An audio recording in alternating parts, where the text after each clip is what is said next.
That's pretty loud. But that was a little louder than expected. Good afternoon. I'm Jim Friedenberg from the Kernersville Rotary Club. On behalf of our team 2020, on behalf of our district governor, Tommy Rosser, I wanted to welcome everyone here for our 2021 district conference. We've got a great group of folks that have worked really hard to put this on. Despite the challenges we've had, which is something going on in the news, Claudia, you may remember, I don't remember what it is. I don't know what it is. It's not important. Anyway, so we're going to get rolling here shortly. We're good to go. I think I officially call us to order. Charles Allen, can you help us out with the invocation?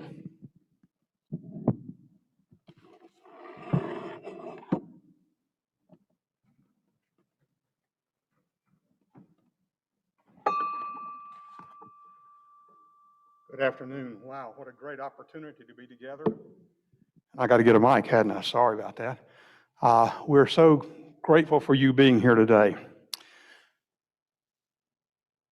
I'm glad that we have this opportunity to stop and bring an invocation at this time. And I'll ask that you would join me as I pray today. I will pray as is my custom. And if you have a different custom, I would ask you to pray as you are accustomed. Would you bow with me as we go? Our Father, we come to you today to thank you for the organization of Rotary that has provided service above self to others in our communities and around our world for 116 years. We thank you for the opportunity to be part of a Rotary Club in the District 7690 that has provided assistance in our communities since February the 1st, 1916, when the Rotary Club of Winston-Salem was chartered. We celebrate the 105 years of Rotary in the 47 clubs and 15 counties that make up our district. We thank you for our 2,446 members that continually invest multiple hours of service to our communities locally and internationally. We thank you for the men and the women that have invested countless hours in preparation for this district conference this weekend, and we ask that you would bless them for their efforts. We thank you for the presenters during our sessions as they share their passion for Rotary and the multiple opportunities of service where we find ourselves being involved. We ask that you guide those that will work behind the scenes to keep the conference running smoothly, and that those who will be presenters in both in person and virtually this weekend. We thank you for the in-person and the virtual opportunities to be together, to fellowship, and to have the opportunity to learn from each other and our speakers. Bless our speakers with clarity of thought and their presentations as they share their passion for Rotary. Help us today as we, in the days ahead, will catch the vision, we hope, this weekend of how Rotary opens opportunities, that we will embrace those networking, fellowship, and service opportunities. We ask, Father, this prayer in your name. Amen.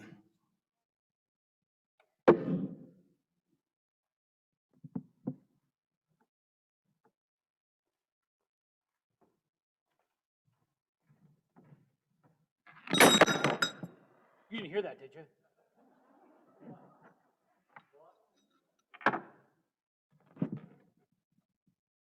I'd ask that you please stand for the posting of the colors.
That was really terrific. Please join me in thanking our color guard, Lloyd Navarro, Russell Guy, and Bob Boone. They served today for us. And also, please join me in thanking Rich Blakemore for his trumpet. And with that, I'm going to call on the head dude, the big dog, our DG, Tommy Rosser. You go, big boy. Thank you. All right, mask off. Welcome.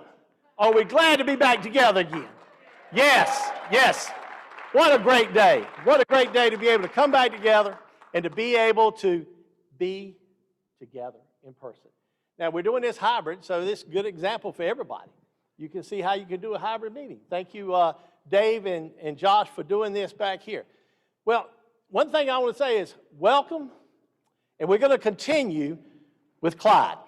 You remember Clyde in my meetings I had with you on Zoom or in person, one or the other. Now, Clyde's got a mate called Bonnie. Okay, Bonnie's on this side. But Clyde is flamingo, and you'll see more about flamingos tomorrow night in our banquet. Now, flamingos have been my classmate. Song 33 and 34 has been our mascot the whole year. The thing about flamingos is they flock together. That's the way we've done this year. We have come together as District 7690, and we have made big progress this year. And I'm so proud of each and every one of you. In fact, I wore some flamingo socks, so we got some flamingo up here. I just want to welcome everybody. Thank you for being here today. And I just want to take just a few minutes, and we want to recognize people that have really made this possible over the years. And what I'd like to do is to recognize our past district governors that are here. And if you're here, I'm going to ask you to please stand and be recognized. If you will, please remain standing till all of them's called. And then after that, we have a list of the ones that are past district governors that we're not able to attend today. So from 1999 to 2000, John Haynes was the past district governor. His wife, Barbara, is she here, Barbara? There you go, Barbara. And her friend, Fred Edison, okay? Please stand, Barbara. Thank you for being here. Yeah, give her a hand. That's good. 2005, 2006, Phil Morris and his wife, Karen. They're right here. This guy is so excited. He hasn't clicked this film all year long. And he's been burning up the camera, so good. 2007, 2008, Dave McCoy and his wife, Linda. Dave is back there. Thank you, Dave. 2008, 2009, Charles Allen and his wife, Sandra. 2009, 2010, Mike Conrad and his wife, Mary Ann. Very back there. 2017 to 18, Lloyd Navarro and his wife, Leslie. 2018 to 19, Claudia Kennedy and Frank Cheney. And another one, 2018-19, was Claudia's classmate from District 5390, Richard Moore and his wife, Sylvia, right here. And our immediate past district governor, for not much longer, 2019-2020, Randy Perkins, his wife, Rita. And personally thank all these district governors in the past and the ones coming up, because it is a challenge. And it takes a lot of leadership and a lot of time. And thank you for what we've done, because we have, everywhere I go, 7690 is strong in everybody's eyes. And it's because of leadership you've given us. So thank you so much for that. Now, the current district governor string, 2020 to 2021, and my wife, Glenda.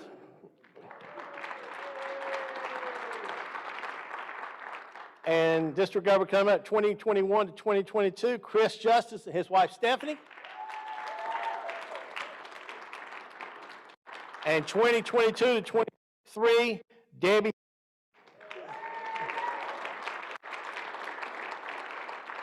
And the new one on the poll, 2023-2024, Van Langford, his wife, Ann.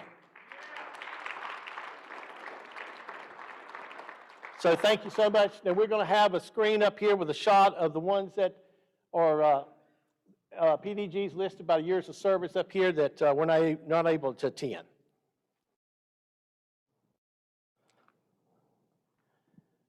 Now, while they're going through that, I'm going to ask Christy Smith to start coming up. And if you've never been here before, I'm amazed. We got 48 attendees, never been to a conference before. Welcome. Now, if you've never been here before, this is a lot of fun. She calls out the names of the club, and you need to give a big shout for your club, okay? And let her know that you're here. So, Christy, if you'll come on up and do the roll call. Mask off finally. Yeah. All right. First off, we have Alamance Rotary Club. And there you go. That's what we want. Archdale Trinity Rotary Club. All right. Ashboro Rotary Club. Woohoo! Burlington. Carthage. And Satellite Club. For Carthage, we have Northern Moore Satellite Club. Clemens Rotary Club. All right. Crescent. And Crescent has a satellite club, Southern Guilford Satellite Club. All right, East Greensboro. And Eden. How about Furnitureland? Gate City Rotary. All right, Global Trekkers. In person, not an E-Club today. Graham Rotary. All right, Greensboro Rotary. How about Greensboro Airport? Sorry, no airplane sound this year. We have Guilford Rotary. And Guilford has a new passport club, Guilford Rotary Golfing Passport Club. You guys cheer for them.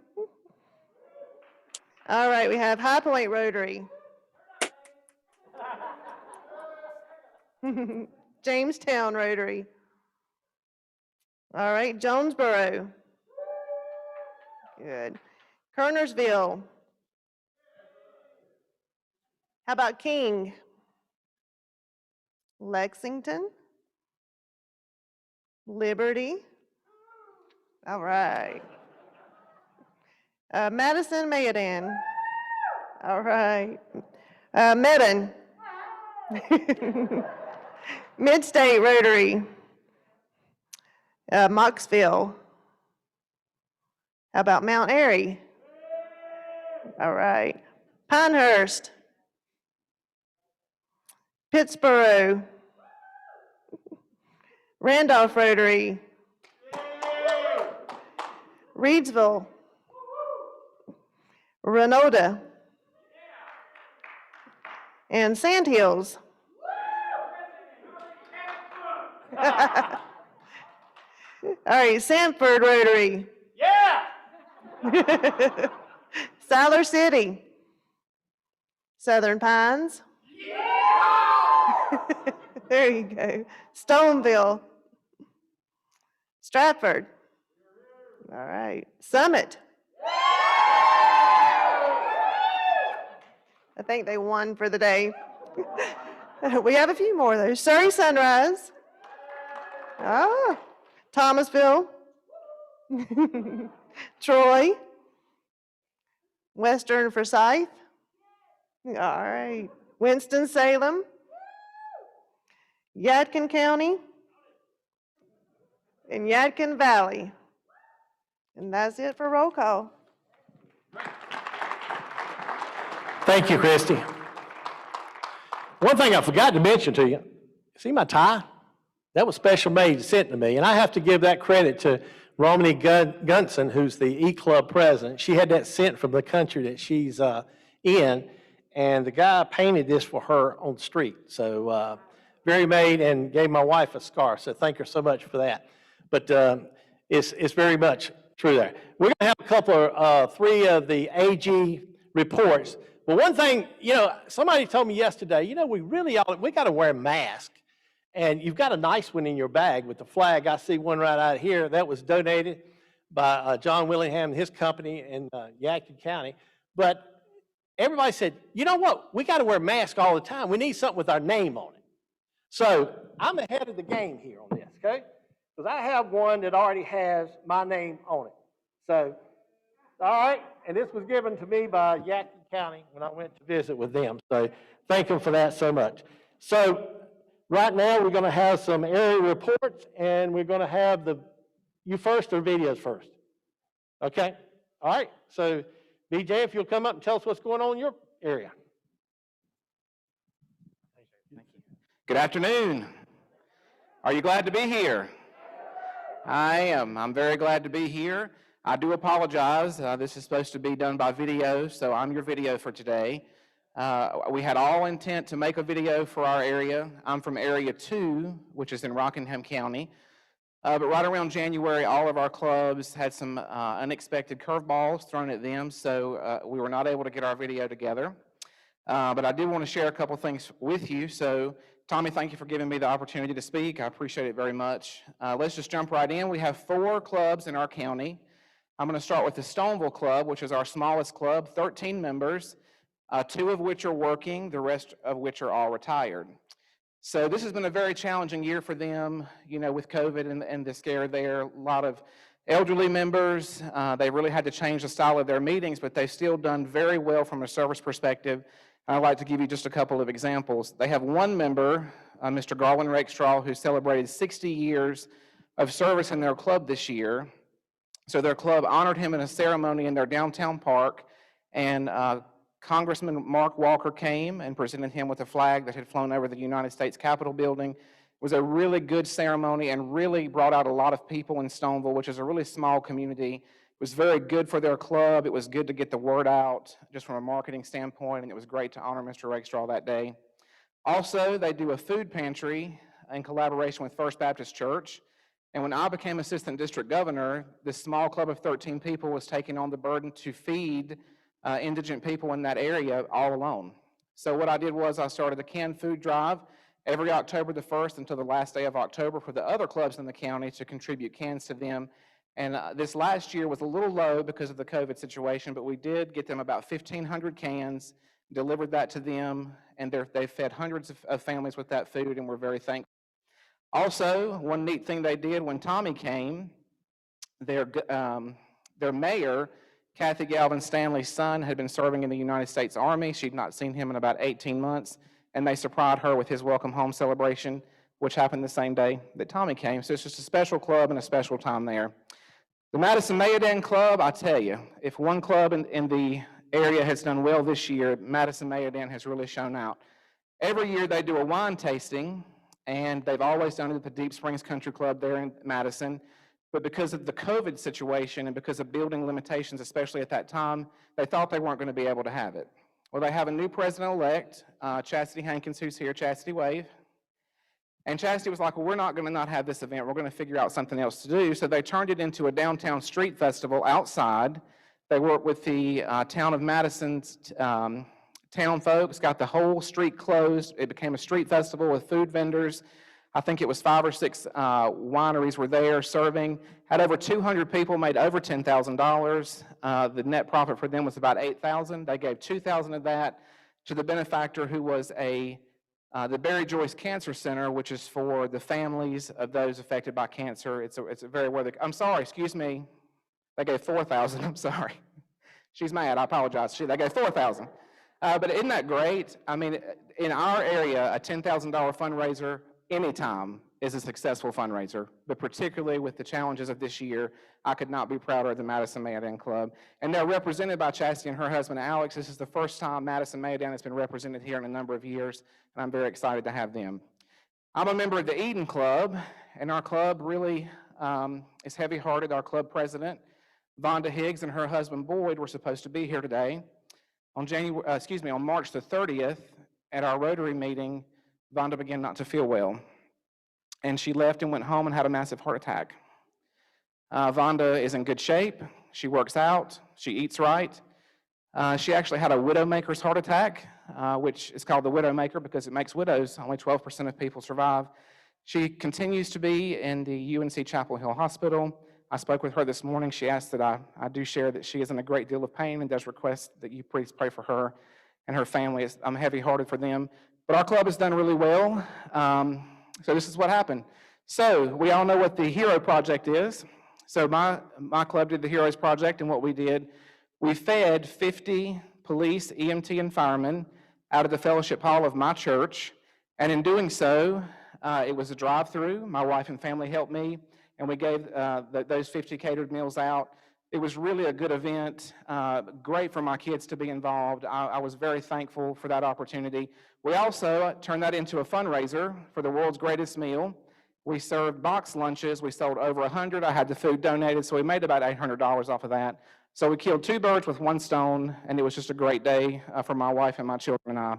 The Reedsville Club, represented by my friend Fred Thompson back here, continued to have a good year. They've done the Dream Vacation, the Dream Vacation raffle. They've done it for a number of years. Had another successful year selling those tickets. I did not win again this year. I'm a little angry about that. But they use that money to fund their scholarships, and they've also had a tremendous year. I'm very proud of our area. Despite the challenges of the year, our area has still performed well and met the needs of our community. And I thank you for your time today. Thank you.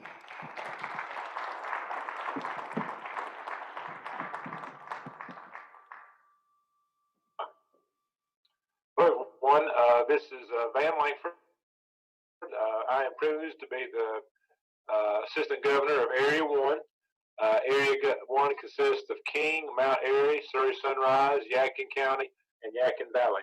Of course, this year has been very challenging, but you've heard the old expression, where there's a will, there's a way. Well, in Area 1, I believe that we saw that where there's Rotary, there's a way. I'd like to say a special word of thanks to Sherry Berman, who is the president-elect of the Yadkin Valley Club, for helping me get this video together. Sherry, thank you so much. Let's start with the King Club. The King Club had a project in which they planted a tree, helped the Eagle Scout project at a dog park there in King.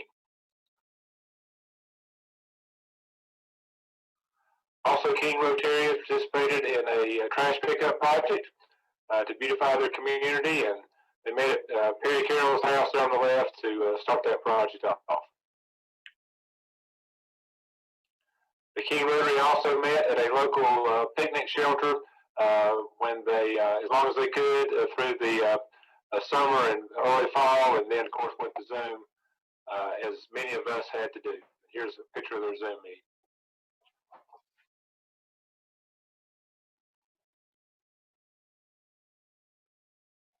Next, we go to the Mount Airy Club, and Mount Airy Club, you see here, there's our president, Marion Goldwasser, on the right. They were delivering meals to frontline workers at Northern Regional Medical Center in Mount Airy.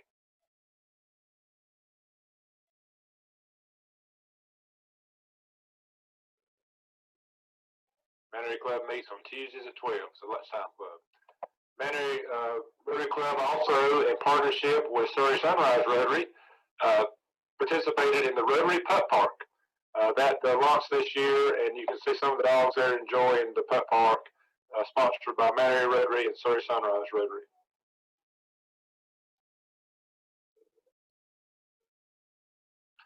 Here's also Mount Airy Rotary doing their annual Thanksgiving meal project.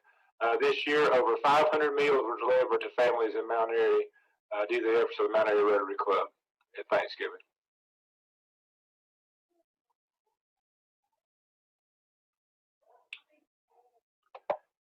Next we move to Surrey Sunrise, and they sent me this picture to remind everyone that they took first place in the last district golf tournament. Surrey Sunrise did.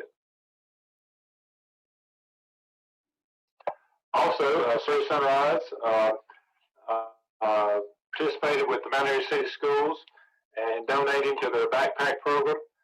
This represents 1,100 bags of food that was given to students in the Mount Airy school system due to their efforts to Surrey Sunrise.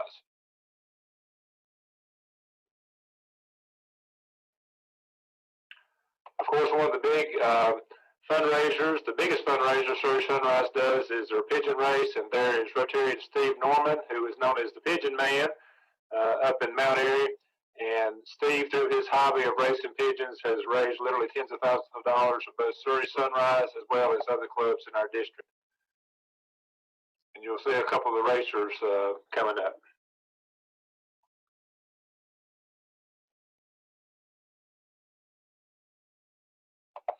And as a result of the pigeon race, you'll see Surrey Sunrise presented the Surrey County Schools the check for $12,500. And there's President Lisa Henson there, second from the left, and members presented that check.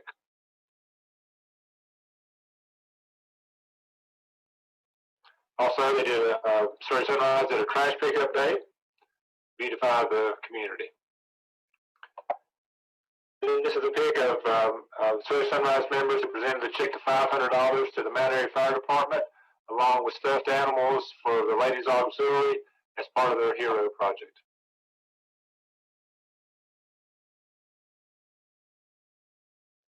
And then finally, this is Chloe Hunter, the young lady in the center who took second place in the Rotary Speech Contest. They were sponsored by Surrey Sunrise. Congratulations, Chloe.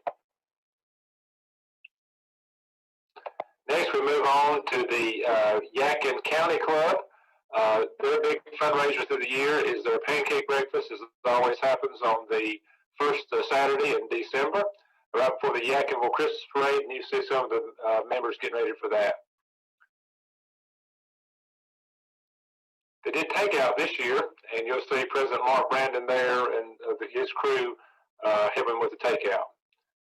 And of course, Yadkin County Rotarians participated in their local Ray Taylor Golf Tournament by sponsoring a hole and giving good public image to the Rotary Club there. This is some of the interactors from the Yadkin County Club helping with a trash pickup day. And you'll see them joined here by many of their members.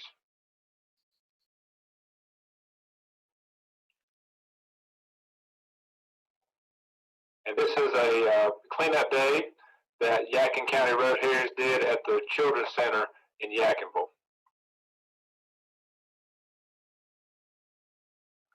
And then Yadkin County Rotary sponsored a blood drive, and there's a past president, Tommy Jester, doing his part in the blood drive.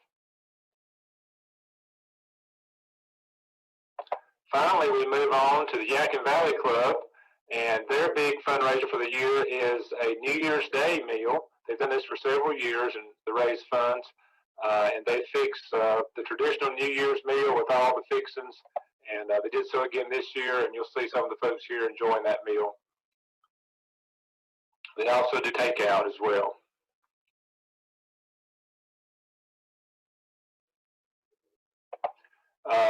Yadkin Valley Club also did a program about leadership and what it takes to be a successful leader, and they included 3 Rotarians in that program who spoke. On the left is Paul Hams, who is the CEO of Hugh Chatham Hospital in Elkin, Sam Wagner, who is the vice president of the local bank, and then Sam Bishop, who is the mayor of Elkin.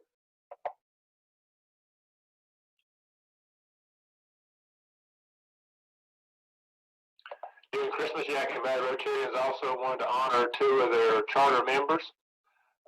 There's Tom Gwynn, the former mayor of Elkin, who they visited and presented with some goodies. And then you'll see Dr. Hal Stewart, another stalwart of their club, who they showed their appreciation to at Christmas time.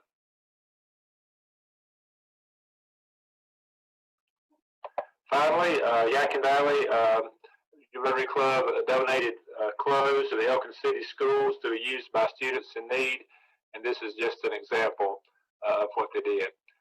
Despite all the challenges in Area 1, it was a great year, and we look forward to an even better 2021-2022. Thank you from Area 1.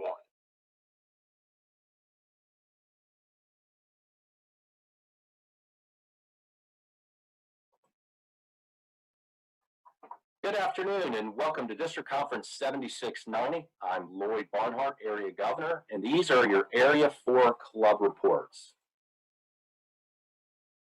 First up, let's start with the Clemens Club. Club created a new service project, an educational toy drive. With the pandemic in full swing, the club realized the need for the educational and academic toys and elements for hands-on learning to be in homes for virtual learning. They provided over 200 educational toys and learning tools like globes, telescopes, calculators, blocks, puzzles for kids in various ages to lower income families because these items were not likely readily available in the home. Clemens Club held their first annual fundraising golf tournament and raised $5,500 and planned for another one next year. They partnered with Jeff Crittenden, a local long drive champion whose notoriety and skills helped bring in more contributions. From this, they were able to give donations to organizations like Sister to Sister to empower, advocate for, and provide resources for many families in need in Kenya, and to benefit organizations like the YMCA Campaigns, which is located in King, North Carolina. Clemens also partnered with the Sunrise Rotary Club and promoted their annual pigeon race to raise funds for their various service projects. The club members successfully raised $3,500. Finally, the club continued their annual hand-in-hand event, gifting meals and toys to more than 300 kids in East Winston-Salem during the Christmas holidays. They provided 300 bagged meals and hundreds of toys that were collected and donated by many local sponsors and fellow Rotarians. Next up is the Kernersville Rotary Club. Now, while Kernersville's primarily fundraiser in the form of pancake supper had to be canceled due to the pandemic, the club still managed to raise $25,875 to support their numerous service projects. The club also sponsored 2 blood drives while working with the American Red Cross. Using club resources along with funds from the Heroes Grant, the club provided meals to both the Kernersville Police and Kernersville Fire Departments.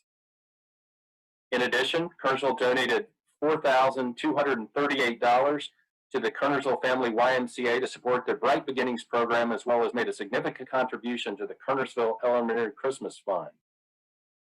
Finally, when tragedy struck and a Kernersville police officer, Sean Hull, was wounded in the line of duty, the club stepped up and raised funds to support his family with the recovery efforts. In addition, they organized a blood drive in honor of the officer's name. Next up is my home club of Reynolda Rotary. In a challenging environment with fewer live meetings, the club was still able to raise $2,600 in contributions for CART this year. A big shout out goes to Rotarian Harry Hudspeth for his leadership. The Reynolda Club continued their strong partnership with Cook Elementary School. They provided individual books to students to enhance literacy programs. The club purchased almost $8,000 worth of books using the district grant, where each child got 3 to 4 books. They also purchased books for teachers to use as part of the African American infusion curriculum. The club spent $260 for one full set of Jump at the Sun books. Next, the club held their 15th annual Big House Games Scholarship Golf Tournament and raised over $10,000 to support Cook School students looking to attend college and further their education. Due to COVID, most of our service projects were micro projects, and several were completed during regular meetings. At Christmas, the club assembled packages of coloring books and crayons and a personalized drawing and delivered 50 kits to Brenner Children's Hospital's oncology wing. Next, in March, they assembled 30 snack bags for the SECU Family House to benefit families who had a member undergoing medical treatment at one of our local hospitals. Reynolda also continued the club tradition of ringing bells all day at the Salvation Army at Christmas at Lowe's Foods in Winston-Salem. Finally, a club member who wishes to remain anonymous made a $10,000 philanthropic gift through his foundation to the Boys and Girls Homes of North Carolina, located at Lake Waccamaw, to meet the COVID needs of the Rotary Cottage, which was established in 1966. The gift was used to purchase pandemic supplies, but also expand music opportunities and create a leadership award for deserving student each year. Next up is the Stratford Rotary Club. They continued their strong partnership with Kimberly Park Elementary School in Winston-Salem. First, using their district grant, the club provided $2,371 in total funding for the Kimberly Park Backpacks program that provides school supplies and materials for the elementary students. In addition, the club made a $4,000 donation to Kimberly Park to update their playground equipment, as their existing equipment was getting unsafe for the children to play on. Finally, the Stratford Club also partnered with the Surrey Sunrise Club and promoted their annual pigeon race to raise funds for their various service projects. While the club hadn't participated in the fundraiser in several years, they successfully raised over $4,000 in net profits. Next up is the Western Forsyth Club.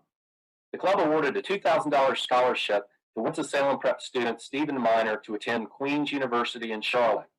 The funds will be used to pay for tuition and board. In addition, Western Forsyth allocated $1,000 to support a veteran through the Triad Honor Flight. The mission of the organization is to transport American veterans to Washington, D.C. to visit those memorials dedicated to honor the service and sacrifices of themselves and their friends.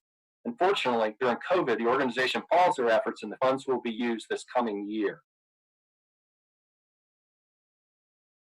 The Western Forsyth Club really stepped up to it and assisted the local Louisville Fire Department this past year. First, they recognized Teresa Forshee as the department's Firefighter of the Year. Next, using the HEROES grant, they donated $500 to purchase a drone for the fire department's water rescue program. Finally, the Western Forsyth Club donated $800 to Ashley Academy to support their after-school program. Last but not least is the Rotary Club of Winston-Salem.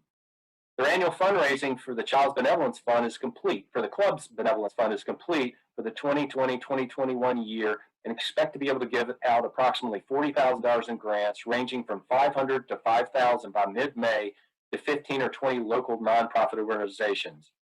Using the 2020-2021 district grant funds, the club donated a total of $6,250 to senior services, Meals on Wheels, which will be used to pay for meals to seniors and shut-ins in our community. The club's gift will support 5 participants receiving meals every weekday for 1 year. Using club funds and the HEROES grant, the Winston-Salem Club was able to purchase 80 $18 Starbucks gift cards to give along with notes from their members, the Rotarian members, to the Air Care Helicopter Medical Team as a thank you for their service during this difficult year.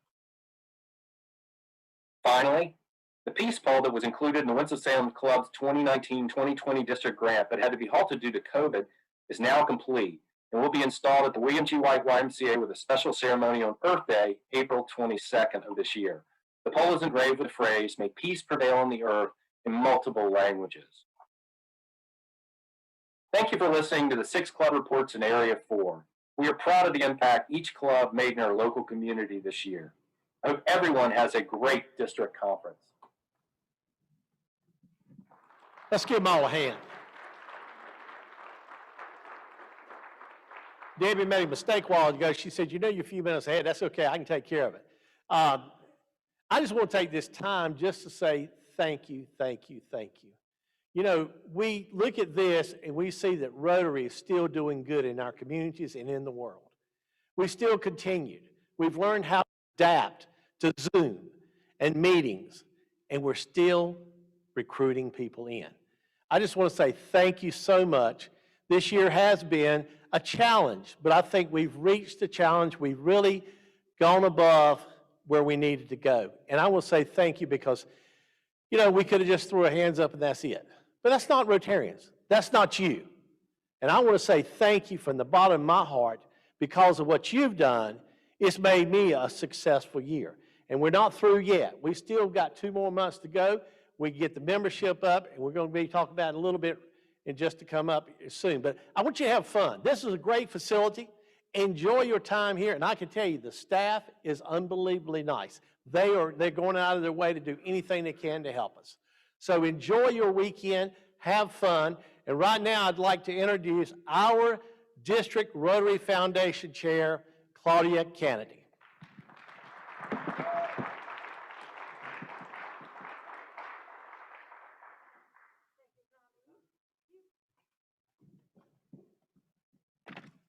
Okay, take the mask off. Get the microphone. And the clicker is one that any idiot can use. Thank you. Okay, so we got the first slide up. All right, everybody. We are going to discuss our Rotary Foundation. We are going to talk about the 7th area of focus, which was added in July of last year.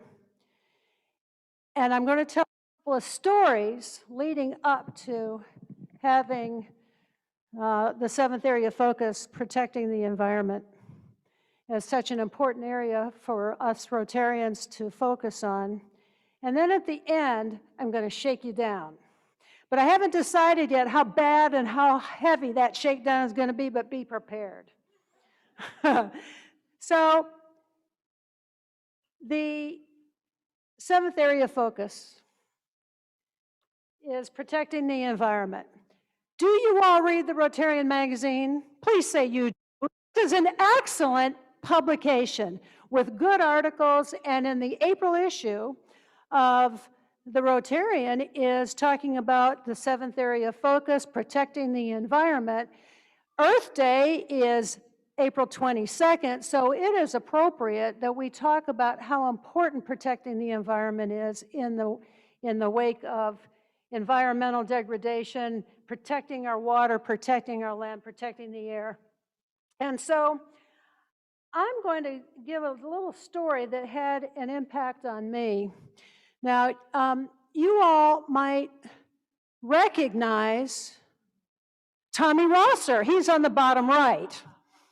He's on the bottom left. That's Tommy, bottom left. And then some of the other district governors of this class, they're in the pink outfits. But you might recognize the people on top. This is Barry and Esther Rassin, and Barry Rassin was Rotary International President in 2018-19 when I was district governor. Now, I think you all know Barry and Esther because they really made the rounds. It is a tough, hard job being a Rotary International President. You are traveling every day around the world, giving talks to Rotarians everywhere. You're working with government, you're working with other nonprofit organizations.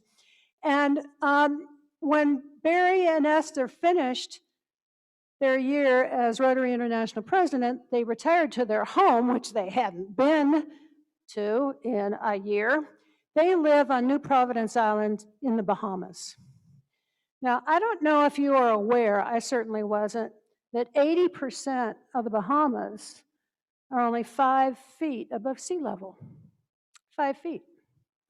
And when Barry's year ended, towards the end of August of 2019, Hurricane Dorian was bearing down on the Caribbean.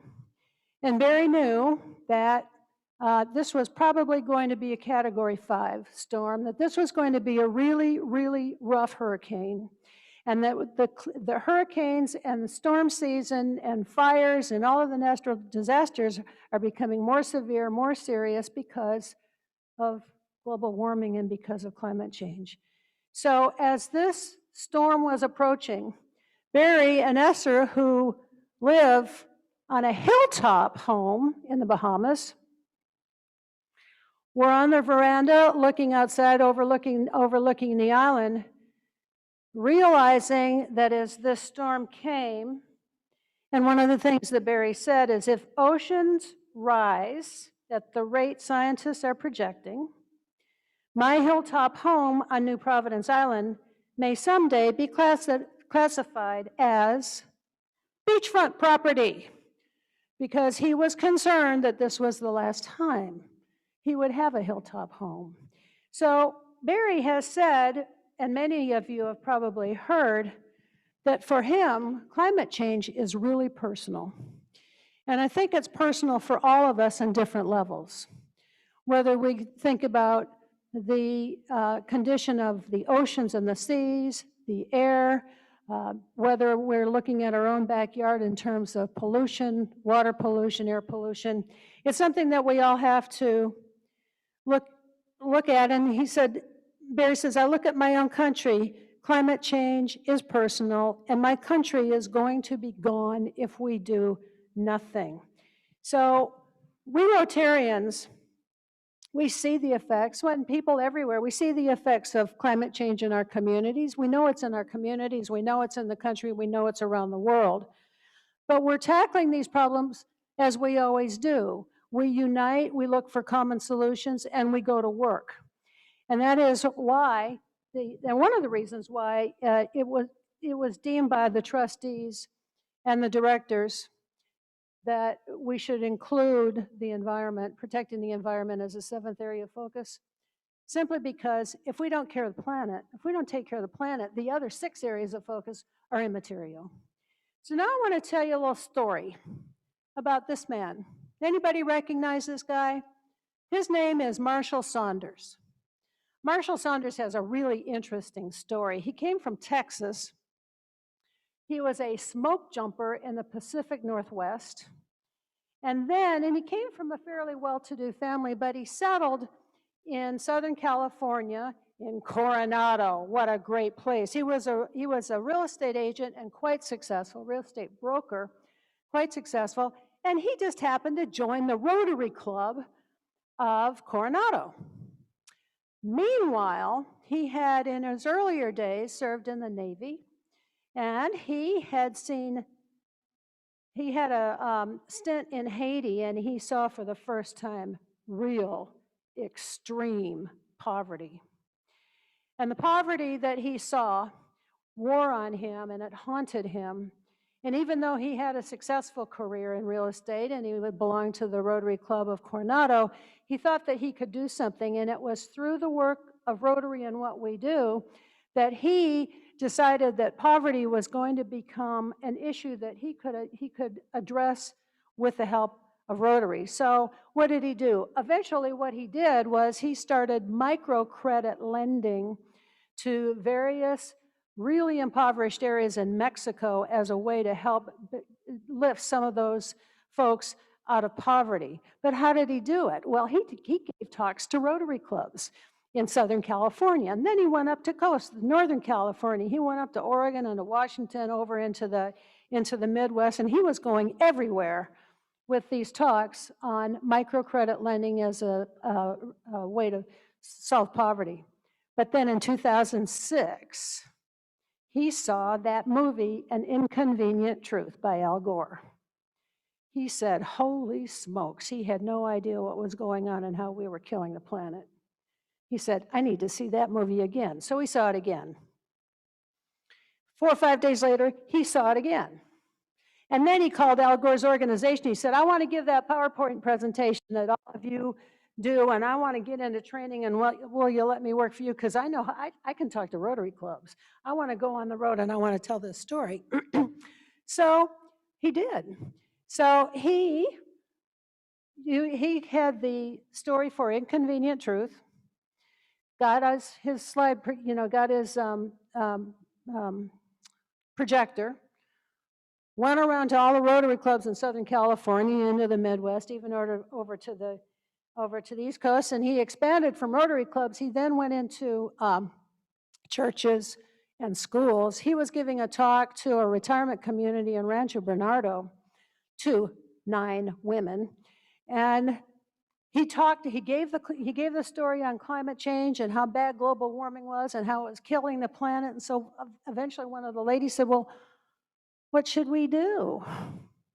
And he thought about it, and he said, we need to organize individuals and concerned citizens together, and we need to appeal to Congress to address this on a national issue and pass legislation that addresses climate change. And so she said, well, why don't you do that? And he said, I think I will. And that was the basis of the Citizens Climate Lobby. Now, Citizens Climate Lobby started with 29 people. And it has grown over the years. It is a grassroots, nonprofit organization. It's nonpartisan, but it's advocacy for climate change focused on national policies to address climate change. It's very even-handed, and it is simply advocacy and people working with a sense of common purpose to reach across both aisles. Now, let me tell you what's happened to CCL, Citizens Climate Lobby, CCL. It has grown to over 200,000 members. There are 465 chapters in the U.S., but the most interesting thing about this is that they have recently, as a result of CCL and what they've been doing, have introduced to Congress in December the Energy Innovation and Carbon Dividend Act, HR 2307, and it is carbon fee and dividend. Now, in my elementary way, I'm going to explain to you what this is. Carbon fee, not tax, fee, and dividend. So for the source of fossil fuel use, whether it's at the port, at the oil well, is that the fossil fuel. Let me just read this. It says it envisions a fee of $15 per metric ton of greenhouse gas that would be generated by fossil fuels. It increases yearly, but this is what it does. It does two things. The fee is then collected and put in a fund and distributed to households. So what happens with this fossil fuel production is that it is feed, not taxed, but that results in two things. The first thing that it results in is the impetus for companies to engage in energy, in green energy and renewable energy and clean energy. The other thing it does is it raises the prices of fossil fuels. But that increase then is put into a fund, or that extra is put into a fund for households that use that energy. So the increased fee is offset by the dividend they get as a result of this program. So it is all intended to reduce the use of fossil fuels and to employ new technologies for clean and green energy. So it is before Congress. There are about 80 congressmen who are sponsoring this bill, and we will see where it goes. But the point of this story is that Rotarians understand that the whole world is our backyard, that we need to take action, but we do it in different ways. There are thousands of projects that we can get involved in, and we do it. We heard many projects just in the area governor's presentation recently about cleaning up, or we can use less plastic, we can work on clean water. There are thousands of projects.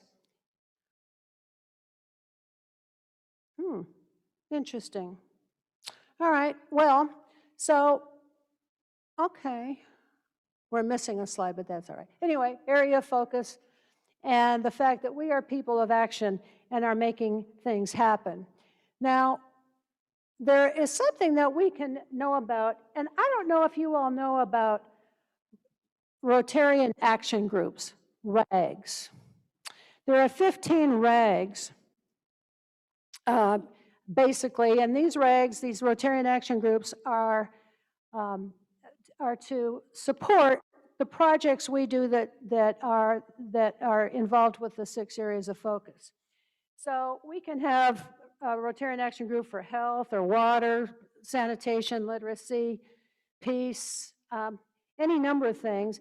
And people involved in a Rotarian action group typically are working on activities that are outside of their club or their district or their country. But for a RAG to exist, you have to have 25 members, representing 5 countries, and spanning 3 zones. There are thousands of Rotarians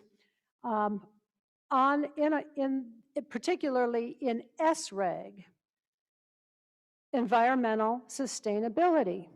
So SRAG is thousands of people with a we can do it and we can fix the planet attitude. If you are interested in being involved in protecting the environment, I encourage you just to go. You don't even have to go to the RI website, just Google SRAG, and you will get more than a huge supply of information about this group, how you can join, can be involved, and find the areas that appeal to you.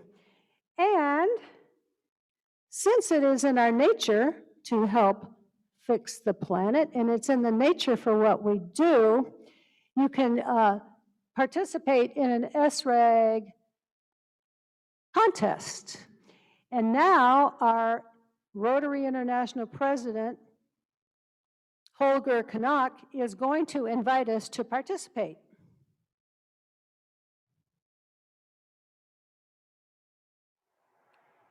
Dear friends in Rotary, ESRAC, the Environmental Sustainability Rotarian Action Group, is holding a video competition to find your idea, your project for supporting our environment. The environment is the 7th area of focus of the Rotary Foundation. Starting July 1st, 2021, you can register environmental projects. And ESRAC is interested in what ideas you have, what projects you have already implemented in your clubs, and what you want to realize. And these actions in your communities and your commitment in the district should be supported. How does this video contest work? Very simple. Take your smartphone and show us in maximum 70 seconds. How do I repair our planet? Very simple and clear. The best 7 videos will be awarded. So, join in, it's fun. I'm already interested about all the videos. Thank you for your commitment, and thank you, ESRAC, for this great idea. Thank you. And thank you for all who might be interested in participating in that video contest. It is in our nature to make the world a better place. We are people of action. We get things done. We see problems and we look to solve them. So here's the shakedown. All right, but it's a simple one. Here's the shakedown. You're Rotarians, we're all Rotarians, and we're givers. We're not takers, we're givers. So give to the Rotary Foundation, but give in the way that you can, whether it's your time, your energy, your ideas, your elbow grease, or your money. Never hurts our feelings when we get contributions to the Rotary Foundation, whether it's the annual fund or if you want to be a major donor or you want to add to the endowment fund. There are so many, there is no better humanitarian organization than the Rotary Foundation to make our world a better place, to make it not only better at home, in our neighborhoods, in the state, in our district, in the country, around the world. So please give your resources and what you can. Thank you. And now I am going to introduce my friend, Randy Perkins. Where are you, Randy? Immediate past district governor, Randy Perkins, is going to talk to us about polio. Randy, you going to shake us down? Okay, good.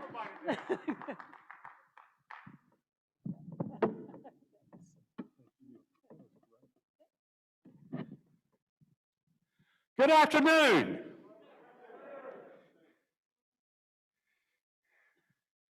If you think today is a really great day to be a Rotarian in beautiful Asheville, North Carolina, give me a hand. Come on, give it up. Yeah, I love it. Give it up. There you go. See? Really appreciate everybody being here today. Rotary opens opportunities, and what I want to tell you is that it really does.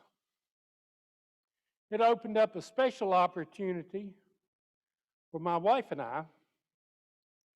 In 1985, Rotary decided, the board of directors of Rotary International decided they were going to eradicate polio from the face of the earth. Exactly 30 years later, in 2015, I heard about this lady that was going to go to India and take a group of people to provide vaccine to children.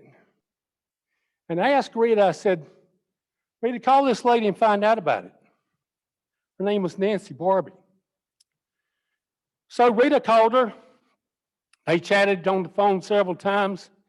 And the next thing I know, we're on the plane to New Delhi, India, And I've never met this lady.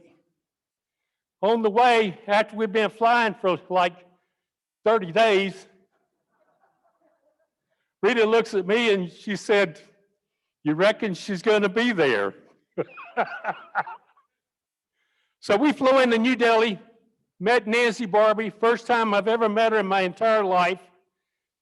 Most wonderful person that I have ever met in my entire life. And there's a picture of her. The very first place we visited was the World Health Organization in New Delhi, and she's standing there with the chairman of the World Health Organization there in New Delhi. And this is the team that we met from all over the world, 18 people. It was just totally awesome. And we went from city to city, village to village, slum to slum. We visited hospitals. And I got to tell you, the hospitals that we visited were like the hospitals you saw here in the 1920s. In these villages, we provided vaccine to children. This is Rita, my wife, and the first child that she vaccinated. Just totally awesome. And the people in these villages were wonderful, and they welcomed us everywhere we went. They were glad to see us. This was the year, 2015 was the year that India was declared polio-free. It had been polio-free for 3 years, but they had decided to continue an inoculation program for an additional 5 years. And this picture right here is what makes me so passionate about eradicating polio. I put 2 drops of vaccine in this child's mouth, and she looked up at her mother, and her mother was crying. I mean, big tears coming down, and this child started crying. But she didn't realize that that her mother was crying because that she knew then that child would never have polio. That was just an awesome moment in my life. And this is a picture of Brookshar, the last child in India to be infected with the wild polio virus. And we hope that that would be the very last child ever in India to be infected with polio. Towards the end of our trip, we had dinner with this gentleman. At that time, he was the director for Rotary. All of the continent of India, the country of India, and he actually led the entire country to be polio-free. A massive project. For example, they needed 100,000 volunteers to ride the trains in India and vaccinate over 1 million children that literally lived on the trains in India. He helped with that effort. I was so impressed with him and his leadership. I was not surprised to learn that he was selected to be president of Rotary International 22 to 23. He is just an awesome leader, and we will enjoy working with him. Now, since India, Africa has been declared, the entire African region has been declared polio-free. Yes, give it up, a really big hand. And ladies and gentlemen, this only leaves 2 countries now, Pakistan and Afghanistan. And we're calling on you today to recommit yourself to ending polio. And it's going to take a really special effort because COVID has interrupted our progress in Pakistan and Afghanistan. going to take a lot of money because while we're there providing the vaccine for polio, we have to go in with vaccine for COVID. So we're doubling up on the effort for the health of these children in Pakistan and Afghanistan. I was so proud when our governor, Tommy Rosser, asked me to be the chair for polio, District 7690. And then he described the program that he would like for me to implement, and we called it Polio Plus Promise. And here's the shakedown, Claudia. We're asking every Rotarian in District 7690 to pledge $100. It's a pledge, $100 a year, until polio is eradicated. We don't know if that's going to be 3 years, 5 years, 7 years, 10 years. But what we do know is that we're 99.9% there. All we have left is Pakistan and Afghanistan. Once COVID is gone, we can march into those two countries and eliminate polio from the face of the earth. I hope that you will help us do that. Now back here at our station at the Friendship Center, we have a form that we would like for you to sign, a pledge form, a promise form, $100 a year. And I will personally send you a special commemorative coin that was created by the United States Mint that commemorates the invention of the polio vaccine. We will send that to you with a special frameable certificate stating that you are a member of our Polio Plus promise. I hope you'll consider doing this. We only have 2 countries left. Please come visit us at our desk back here. Thank you very much. Appreciate it.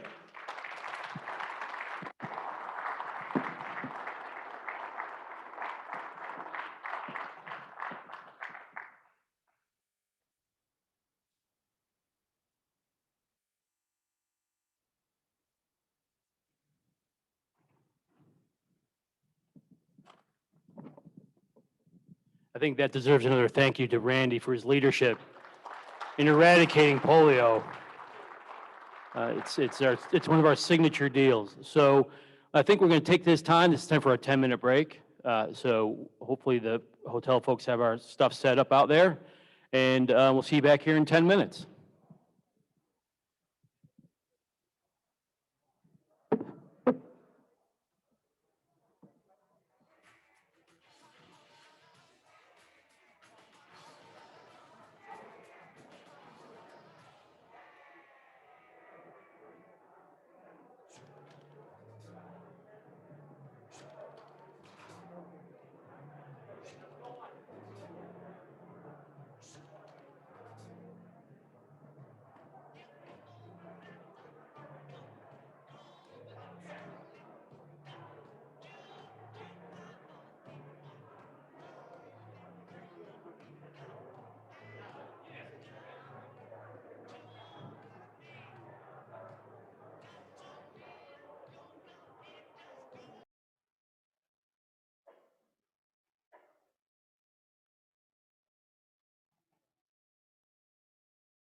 Alamance County. In our area, we have 4 Rotary clubs: the Alamance Rotary Club, the Burlington Rotary Club, the Graham Rotary Club, and the Mebane Rotary Club. We also have 3 Interact clubs, one at Eastern Alamance High School, one at Western Alamance High School, and one at Southern Alamance High School. I'm very proud of the clubs in my area and want to highlight a few things that I think my clubs have done very well. One thing is being flexible. Over the past few years, our clubs have decided to make changes to be more attractive to new members. These changes have encompassed challenging the status quo, changing meeting locations, changing meeting times, changing meeting frequencies, and creating new membership categories, just to name a few. Our clubs are also becoming very good at embracing change. As everyone knows, 2020 was a year of change. Our clubs, like many other Rotary clubs, embraced this change and met it head on. This included virtual meetings, hybrid meetings, supporting each other as we all navigated the new normal, and getting creative with service projects so that we can continue doing them. We've also increased our foundation giving over the past few years, which has enabled us to take on bigger projects through district grant funding. This giving has been driven by a few factors, but one of the biggest factors has been increasing the awareness of the Rotary Foundation and the impact that it makes locally and globally. Through talking about this impact and what the foundation does regularly, we have been able to grow our Paul Harris Society membership and grow our major donors. The thing that I'm most proud of about the clubs in my area is their commitment to collaborate with each other. A few years ago, the clubs in Area 3 decided to come together on a project to impact our community in a big way. The spirit of collaboration from this project spilled over at the start of the pandemic, where the clubs decided that until we figured out what we were doing individually, we would do joint virtual meetings. This helped spread out finding speakers and helped everyone kind of get their footing as we navigated the new normal. There's also a project that I mentioned that started this collaboration, and I would like to highlight this project and how we've pivoted to make it happen during the pandemic. This project is our Rotary Reach project. This project started off as a small vision from one Graham Rotary Club member, which then turned into a big vision, which then evolved, and through working together with all the clubs in the area, turned into a multi-year project that's making a big impact in our community. In its infancy, this project was merely writing a check to a local school library, and over the years it has grown into an over $10,000 project that provides thousands of free books to almost every elementary school student in Alamance County. This project typically involves reading to the kids in the elementary schools, and then the kids are being able to pick out a book at the book fair. Studies have shown that kids are more likely to read a book that they pick out as opposed to one that's merely given to them. With the schools transitioning into virtual in the first half of 2020, we knew this would not be possible, so we had to pivot and adapt to make sure that our project happened. The Rotarians and Interactors in Area 3 put their heads together and came up with a solution where we could still get the books to the students while keeping safety in mind. The books were packed and sorted in a warehouse and then delivered to the teachers to give them out. These are a few pictures of the book packing and the Rotarians and Interactors involved. And then this is a picture of where the books were delivered to the school with the Rotary signage so that the students knew where the books were coming from. And then lastly, as you may have remembered from my first slide, I am the outgoing Assistant Governor for Area 3. I've enjoyed my 3 years as an Assistant Governor and will be passing the baton to Mary Thomas Gilbert, a past president of the Alamance Rotary Club and committed Rotarian. Area 3 will be in good hands with Mary Thomas, and I look forward to working with her over the coming years. I would also like to say thank you to all the presidents, president-elects, and members of Area 3 who have worked with me over the past 3 years. I've thoroughly enjoyed getting to know each of you better through being Assistant Governor and look forward to continuing to collaborate with you in the many years to come. Thank you.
That's a great report, wasn't it? Yes. That's amazing to me. We're still doing good everywhere we go.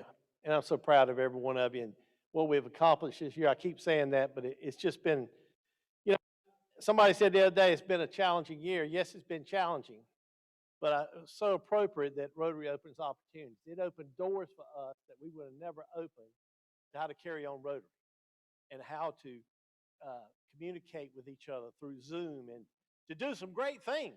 We really are doing some great things in our community and around the world. And I can't thank you enough on that. We get to a time in the program now that I really look special about to. I would have done this another way, a little bit different way, but you know, we never know when things might clamp us down. We can't meet again. So you do what you can when you can. So that's what I'm going to do today. I have a special award to give today, and I'm proud to give this one out. You know, most of us have heard of the Citation and Meritorious Service Award. It honors Rotarians who have been actively involved in service related to the Rotary Foundation.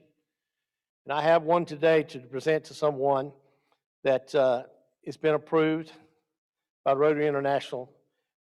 This individual is serving on foundation committees at the club, district, and international level, participating in foundation grants and programs, supporting Rotary Peace Fellows, vocational training teams, group study exchange teams, or ambassador scholars. This individual has received the RI Avenues of Service Award recipient and 4-time recipient of the Rotary Foundation District Service Award. Mentors 2 RI Global Scholars, a Rotary Foundation Peace Fellow, and students at UNCG Peace Conflict Studies Program. Very involved with the peace program and conflict, which is a new thing coming out with. So today, I would like to present, on behalf of the Rotary Foundation, and the trustees of the Rotary Foundation hereby bestowed the Citation of Meritorious Service Award in recognition of outstanding service to the Rotary Foundation, embodiment of the motto, doing good in the world, past District Governor Lloyd Navarro. Lloyd.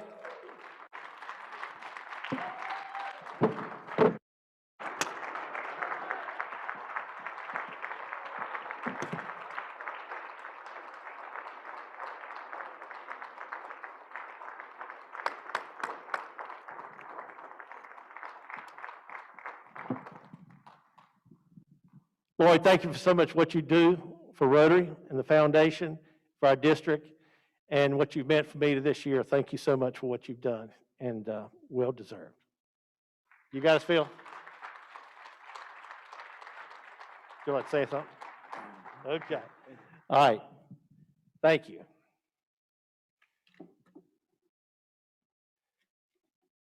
You know, we have a program in our district that we've supported for many years.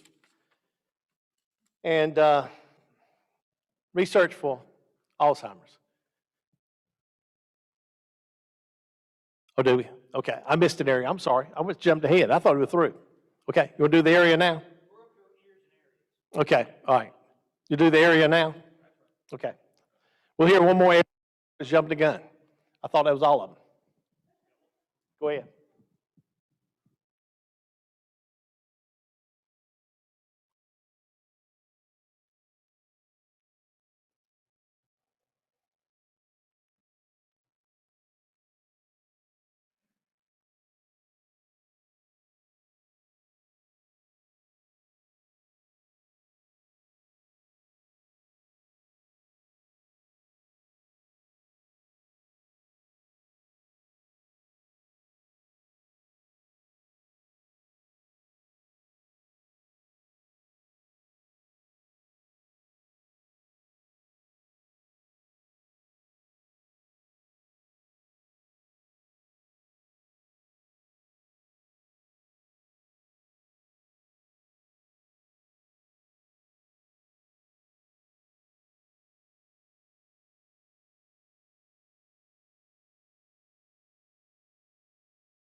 Is that it? Okay, thank you, thank you.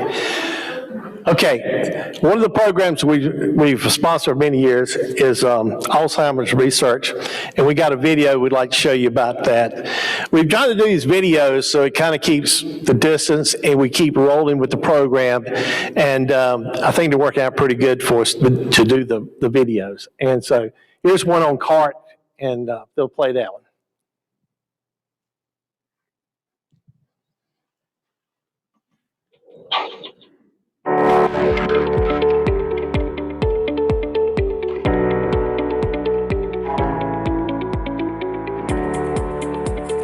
One. uno, single, sole. No matter how you say it, one person, just one, can make a difference. There's no better example of the power of one than the CART Fund. One man, Roger Ackerman, back in 1996, had a crazy idea that if enough of his friends in the Sumter Rotary Club would donate their pocket change at lunch every week, maybe, just maybe, they could help find a cure for Alzheimer's disease.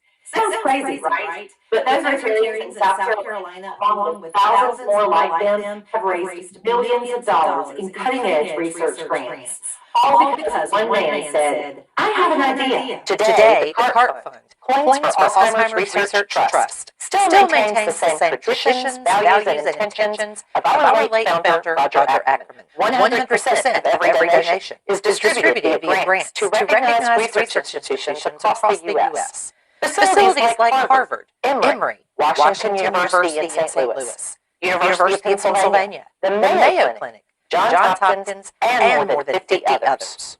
What began by throwing spare change into little blue buckets during Rotary Lunch Club meetings has now grown into collections by local businesses, innovative fundraisers, matching gifts, and in 2020, an online donor portal that accepts donations from anyone, anywhere in the world. Led by a part-time executive director and a volunteer board of trustees, CART is a 501c3 organization recognized and supported by 23 Rotary districts in the U.S. A distinguished scientific research panel reviews the annual grant submissions and recommends awards based on the amount of money raised during the preceding year. In 2021, CART awarded $1 million in research grants for the third consecutive year, bringing the grand total to more than $10 million in the organization's short history.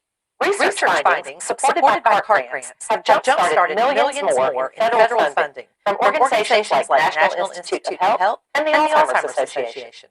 Previous recipients have demonstrated that initial results from their CART grants have opened the door to critical discoveries around topics like tau tangles and amyloid proteins. You can read more from some of CART's distinguished researchers and see a complete list of grant recipients by visiting us online at cartfund.org. Many Rotary clubs around the country now host coin drops to visually recognize the power of collecting change. But organizers remind us the C in CART can also represent cash, checks, and credit cards. Some clubs participate in friendly competition with neighboring clubs. Some secure matching donations each month. And some have implemented their own unique fundraisers, such as benefit concerts, a Smash Alzheimer's initiative, a go-kart race, a zero pay, and most recently, the world's largest golf cart parade. Thanks to a diligent volunteer base who all share the same passion to find a cure for this dreaded disease, CART Fund continues to grow in both public awareness and fundraising efforts. But there's always room for one more person and one more crazy idea. To learn more about topics such as plan giving, public relations, or advocacy, or to make a tax-deductible contribution, visit cartfund.org. To join our email list, or if you'd like to share your Alzheimer's story, email us today at cartfundnews@gmail.com. With your help, we are confident we can find a cure for Alzheimer's. After all, it only takes one person to make a difference. Will you be that person?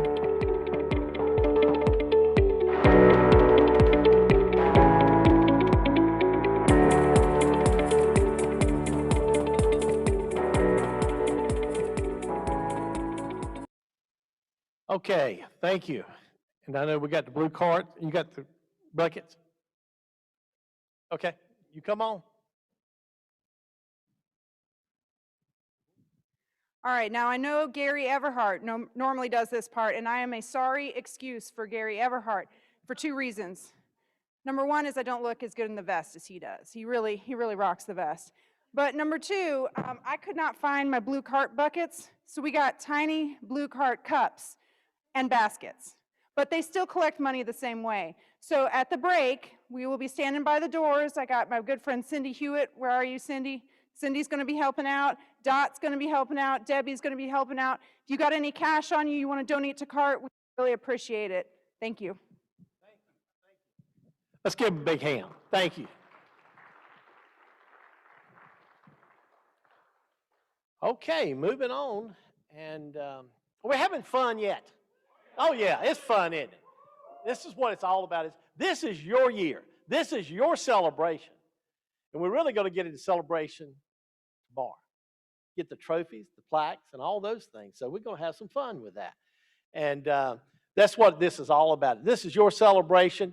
And this is the reason I tried to hold off on putting this off at all, because I kept hoping and praying we were going to have a break in it. We could have a conference. And we did. And I am so glad we did, because it is something you deserve, because this is all about you, not about us. It's about you and what you've done this year. And unfortunately, we didn't have one last year with Randy, but we're going to celebrate it in the morning, and we'll give away some trophies from him next year, and we're going to have fun. So next thing I want to do is bring up somebody's been very helpful to me this year, and I know it's been helpful to you as a club, because what has been the biggest challenge this year? Membership. You know what? That is a challenge with everybody, membership. All my classmates, everybody I talk to is membership. But it's very interesting to me, and Charles may be going to bring on this, but I listened to Terry Weaver the other week, had some great stats. And it's not about the attrition. We're not losing a lot of Rotarians, no more than we normally have. We're just not bringing them in. So I'm going to ask you, between now and June 30th, let's see if we can go to the positive side on membership. Let's bring in new members. That's what we are. We're a member organization that does great things in the world. And we're able to do that because you are members. So I want to bring up your district membership chair, and him and his team has done an outstanding job this year, past district governor Charles Allen.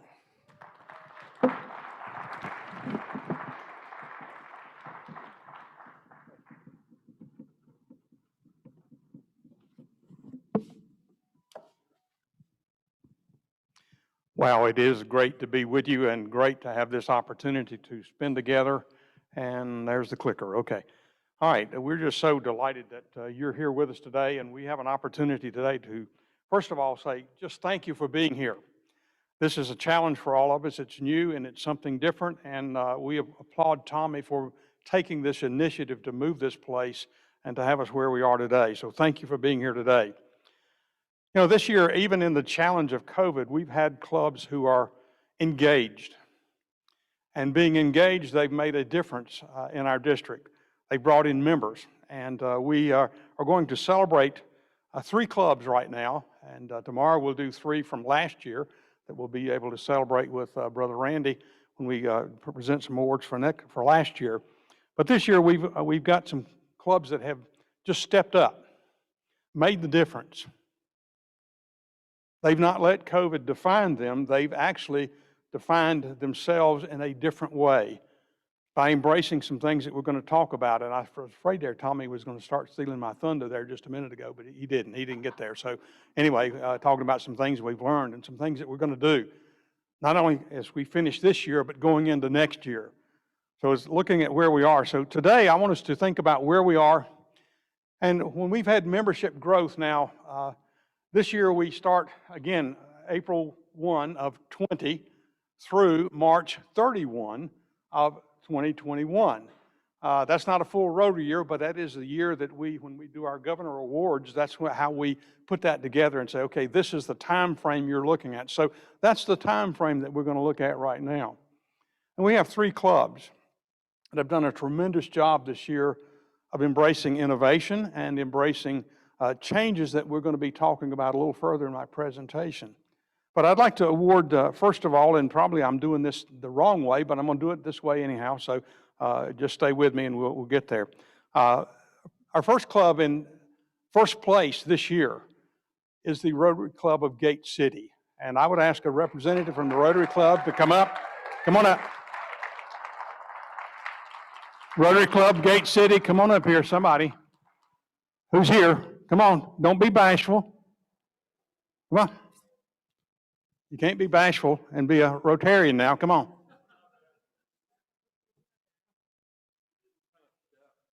You can come up the steps. Yes, sir, come on up here.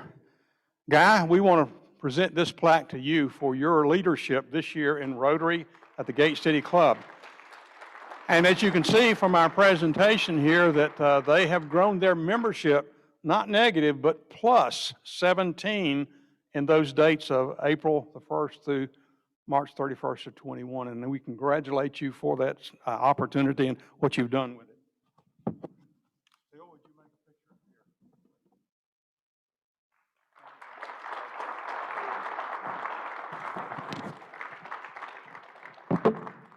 All right, our next club is from the Sanford area, Jonesboro.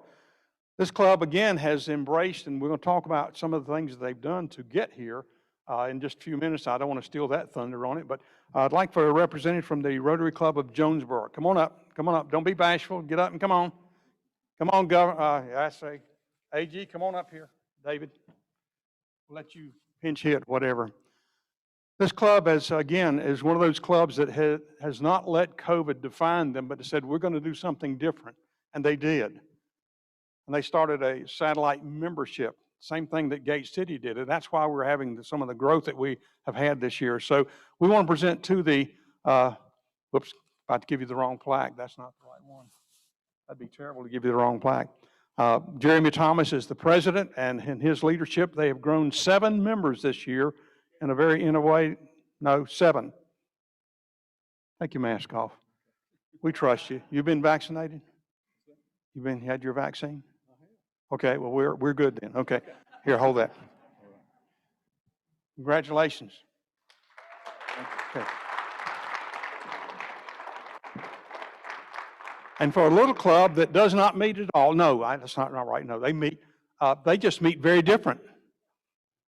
That's our E-Club of the Global Trekkers, and we have a member here today that's going to accept this award for them, but Romaine Guinness is president and has led this club to gain 4 members this year in spite of all the other stuff. And they, listen, if you've never had a really innovative meeting, you need to go online and visit their club.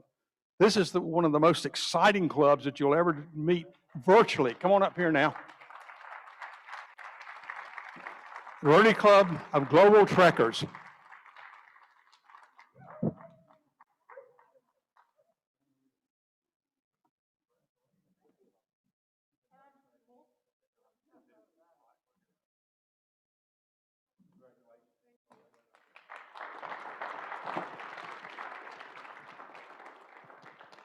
See, we need to, again, do that one more time. Congratulate those clubs.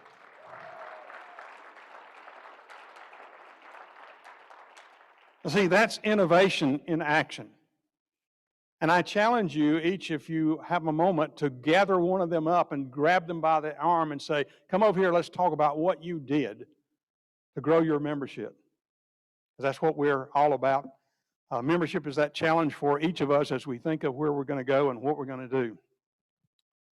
I want to share a story. I call it John's story. Innovative Club advocate, past District Governor John Spillman, tells this story. John's dad, when he was growing up, had a record store. And his very first 8-track tape, who had 8-track tapes? Raise your hand. Okay. Hey, some of us still remember that, right? Was Saturday Night Fever by the Bee Gees. Anybody had that one? I didn't. I didn't have an 8-track. I missed that somehow or the other. But anyway, so that was his very first 8-track tape. His first album happened to be Glass House of Billy Joel. Anybody have that one? Okay, you probably will remember it. I hope you do anyway. And then his first CD was Van Halen, 1984. Anybody have that one? Okay, listen, gosh, some of you people are dating yourselves, I guess. Whatever, okay, all right. But, this is what he remembers about growing up, because his dad had that record store. And the challenge that came for his dad was when things began to change. His dad could not envision how in the world I could almost put the content of my record store on one little device in your palm of your hand. How many of you had those little things? Okay, some of you, I see a few hands, and I did too. Or you could put it on your cell phone, and you walk around, hold it up, or listen to it through your earbuds, and wow, you're dancing, and you do all that stuff. Any of y'all do that? Okay, all right.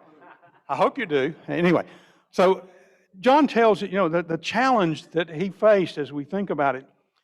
And why I tell this story is I want us to understand innovation. 8-track, albums, CDs, and now it's on MP3. I don't even hardly know what that is, but I know how it works, barely. But this is a change of innovation that's going on in our industry as far as the audiovisual and digital industry. And I say that so that I want you to understand there is a very important part of what we as Rotarians have to do. We have to innovate.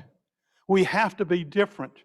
We have to get out of the traditional box that we're hemmed up into and get into a place where we think differently on Rotary. And we're going to give you some plans of what I hope are some things that you can think about as we move forward. I want to show you a short video. It's from RI that I hope will help you do what I call reimagine Rotary. Rethink Rotary and what it means in your community. Because I think it's very important for us to understand the concepts that this video will share. It's basically 2 minutes long. As Rotary, we often ask ourselves, how do we grow? Personally, professionally, and organizationally. The answer is simple. To grow Rotary, we need more Rotary clubs. Let's use any town as an example. Any town is a city of 100,000 people and home to one proud Rotary club. But there are hundreds of other people of action, just like us, who are uniquely qualified to become Rotary members. They share the same drive and represent the values and fundamentals of a Rotary member. So why aren't they members? Well, the current club meets on Monday. There are leaders in any town who can't meet on a Monday. By excluding this segment, the potential members in any town has shrunk. Now consider, what if the meeting is at noon on Monday? There are people who can meet on Monday, but can't meet at noon. So now we have a smaller audience for Rotary in any town. Of the remaining group, some aren't interested in a club with a sit-down lunch and speakers. They are passionate about service, but aren't interested in a traditional club experience. And that is okay. The Rotary Club of any town isn't doing anything wrong. It just doesn't appeal to particular segments of the community. And if we're going to thrive for years to come, we must adapt and embrace change. In any town, we have an opportunity to expand, because potential members are everywhere. More than half of the eligible people are prospective Rotary members, waiting to make a bigger impact in their community. But what Rotary Club exists for them? If any town creates new clubs at new times and new places, the hidden potential for Rotary will be revealed. As people of action, we must broaden our reach and provide opportunities to all leaders in the community. Together, all of us can grow Rotary.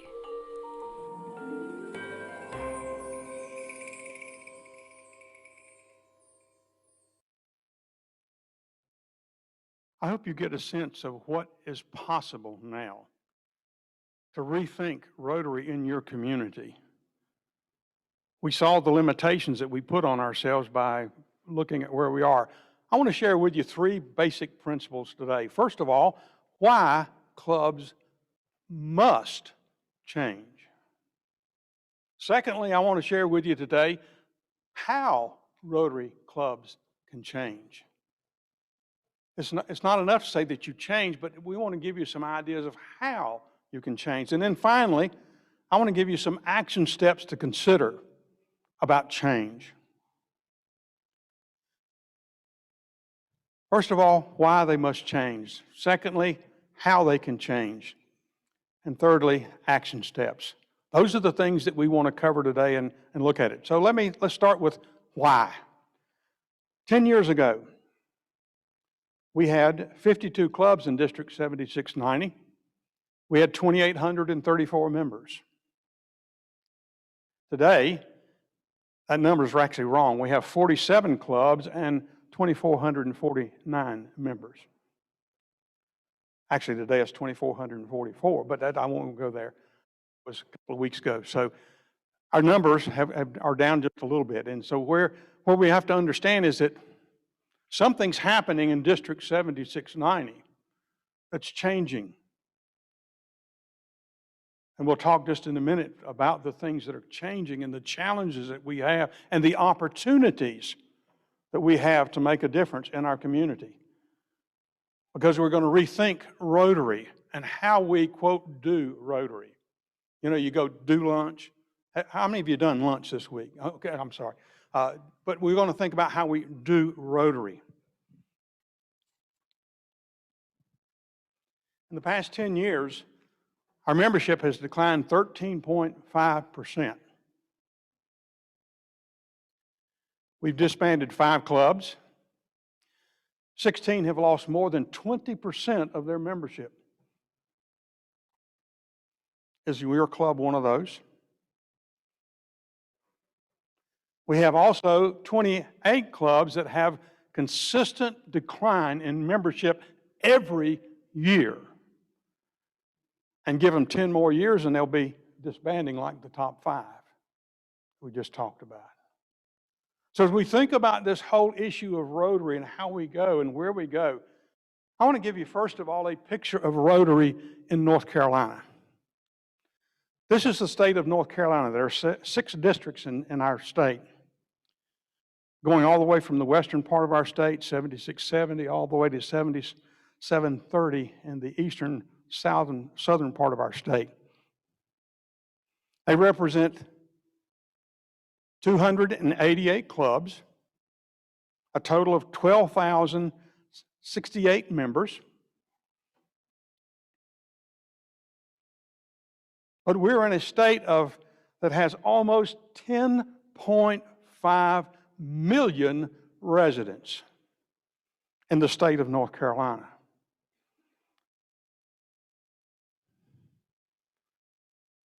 Why do we only have 12,000 plus Rotarians? And why are we only having 288 clubs for 10.5 million people?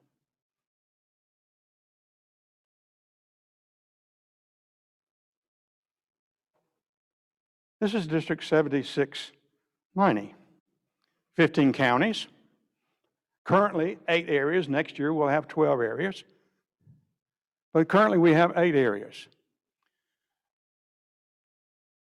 The number I just gave you a minute ago, 2,444 Rotarians.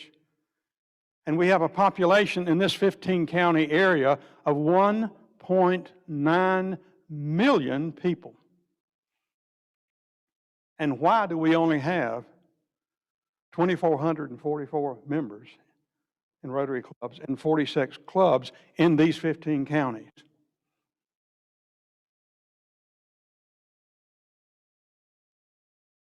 You know why?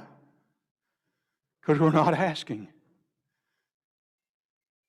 And there's a lot of reasons why we may not be asking, and we won't go into all of those, because they vary as much as there is this diversity in this room. And I have a summation of why I think we don't invite people, but we'll cover that in just a moment. But I want to just see the picture of where we are. Now, if you want to attend a Rotary Club on Monday, any given Monday, this is the choice you have. 5 clubs in 15 counties meeting on Monday, and that's the only option you have? Are you getting the picture? Does it make sense? Do we understand the problem?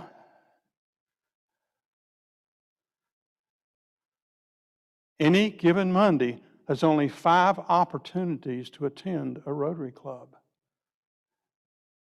What are we thinking?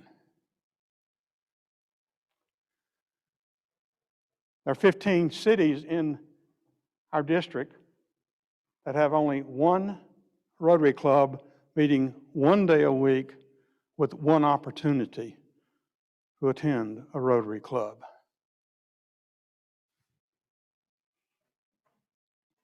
I'll ask you again, what are we thinking? Or maybe what are we not thinking?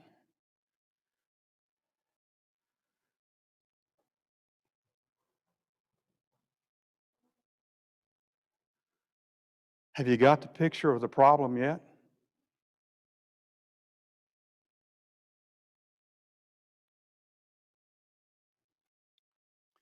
Here is the traditional market that we look at when we think of Rotarians and who they're going to be.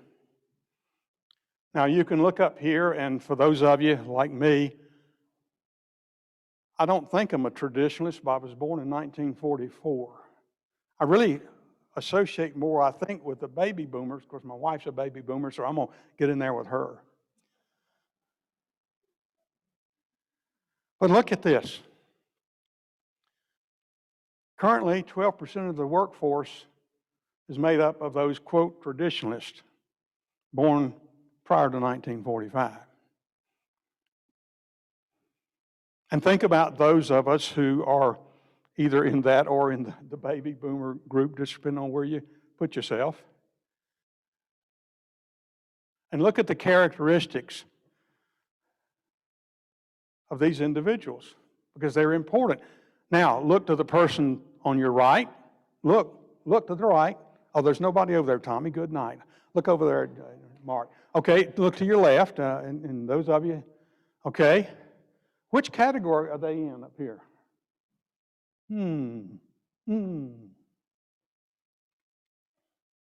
So we typically think this is our market. No, no, no, no.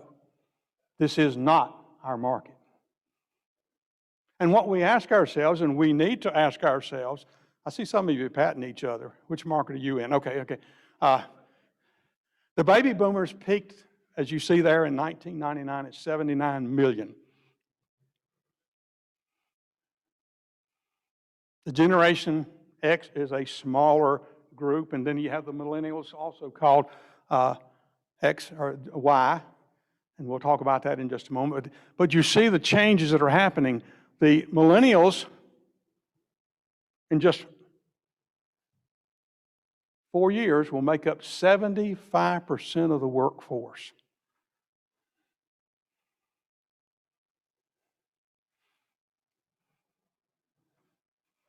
Stop a moment, think about your club meeting, and which one does your club reflect? Is it the variety of these? Or is it just maybe traditionalists and baby boomers? See, us traditionalists we're going out that way. Baby boomers maybe make up the most of it. But then what are you doing as far as attraction for Generation X and millennials or Ys? That's the question we have to ask ourselves.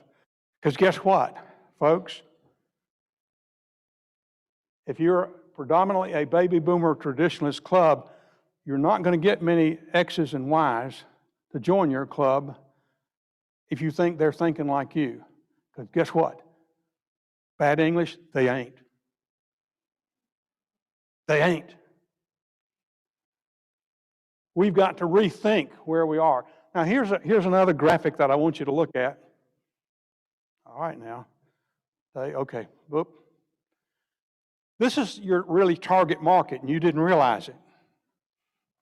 We added a group over here. This group right here. Why did we add that?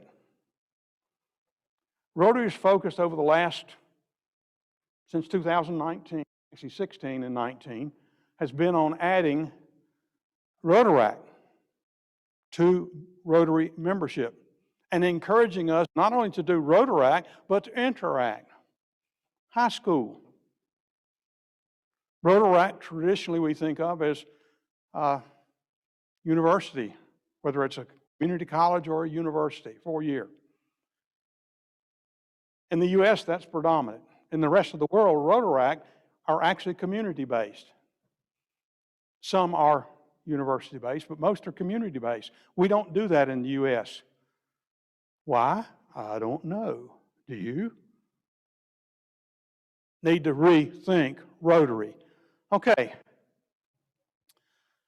You can see that statistically now they're saying about 50 million of us are in the traditionalist. If you're traditional, no, don't raise your hand, I'm sorry. And how many boomers in here? There are 76 million of you out there.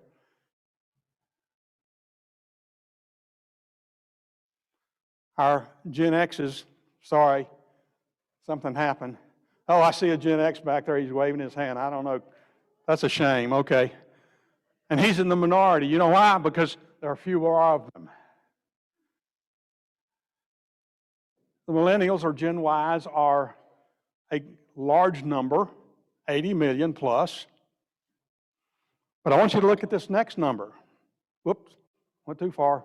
I got 86 million in this new group that we, most of the time, ignore. To our shame and to our, what were we thinking? So as we think about this whole transition, look at the marketplace that you have. Our real market going forward is here in the millennial or Generation Y and Gen X or Gen Zs. That's your marketplace today, folks.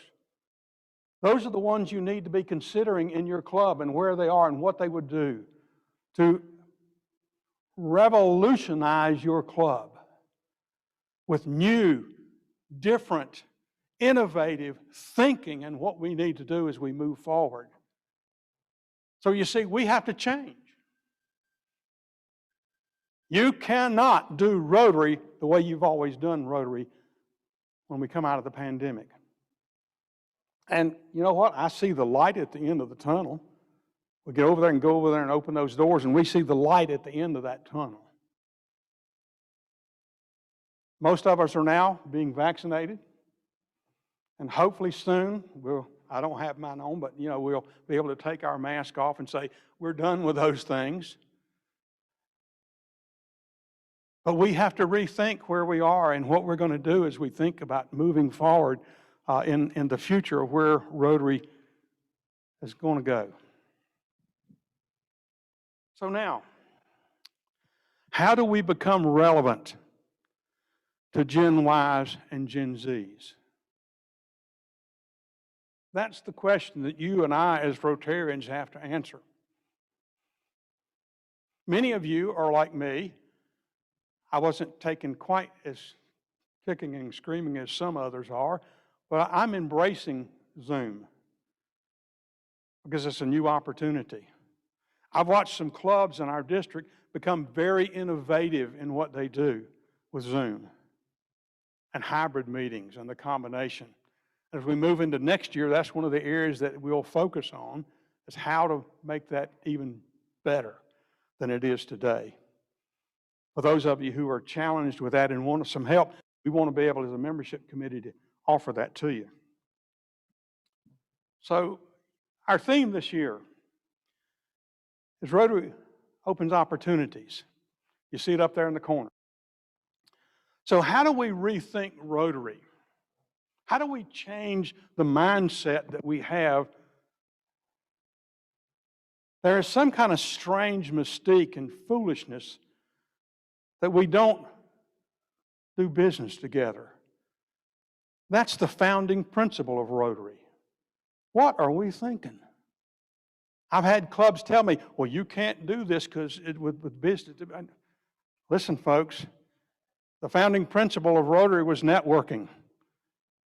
There's an organization now called Rotary Means Business. Your governor next year is going to be focusing and has challenged us to focus on this concept, business networking.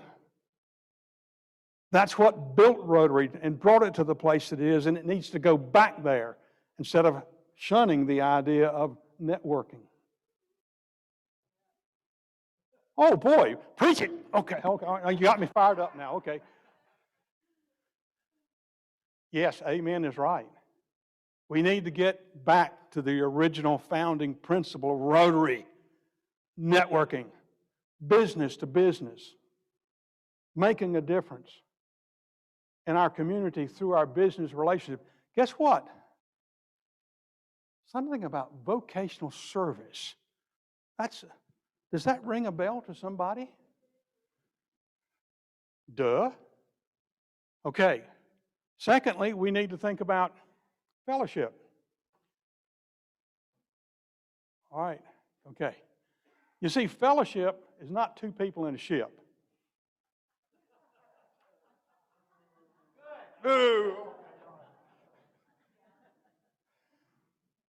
Fellowship is part of that networking opportunity, and this is fellowship, folks. This is the best kind of fellowship I've had in the year. Thank you, Governor. I love Zoom, but I like seeing you in person even better. See Ira earlier today, it made my heart sing. I like that. I like him. He's a good guy.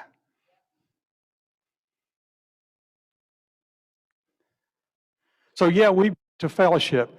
You see, Rotary says we connect, and fellowship is connection.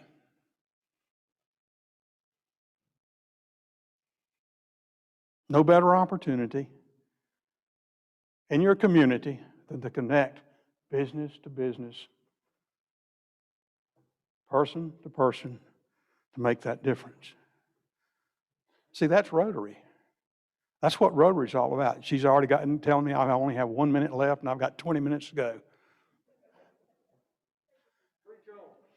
Amen. Finally, service. Some of you may recognize this picture up here. This is one of our leading clubs in the district doing a major food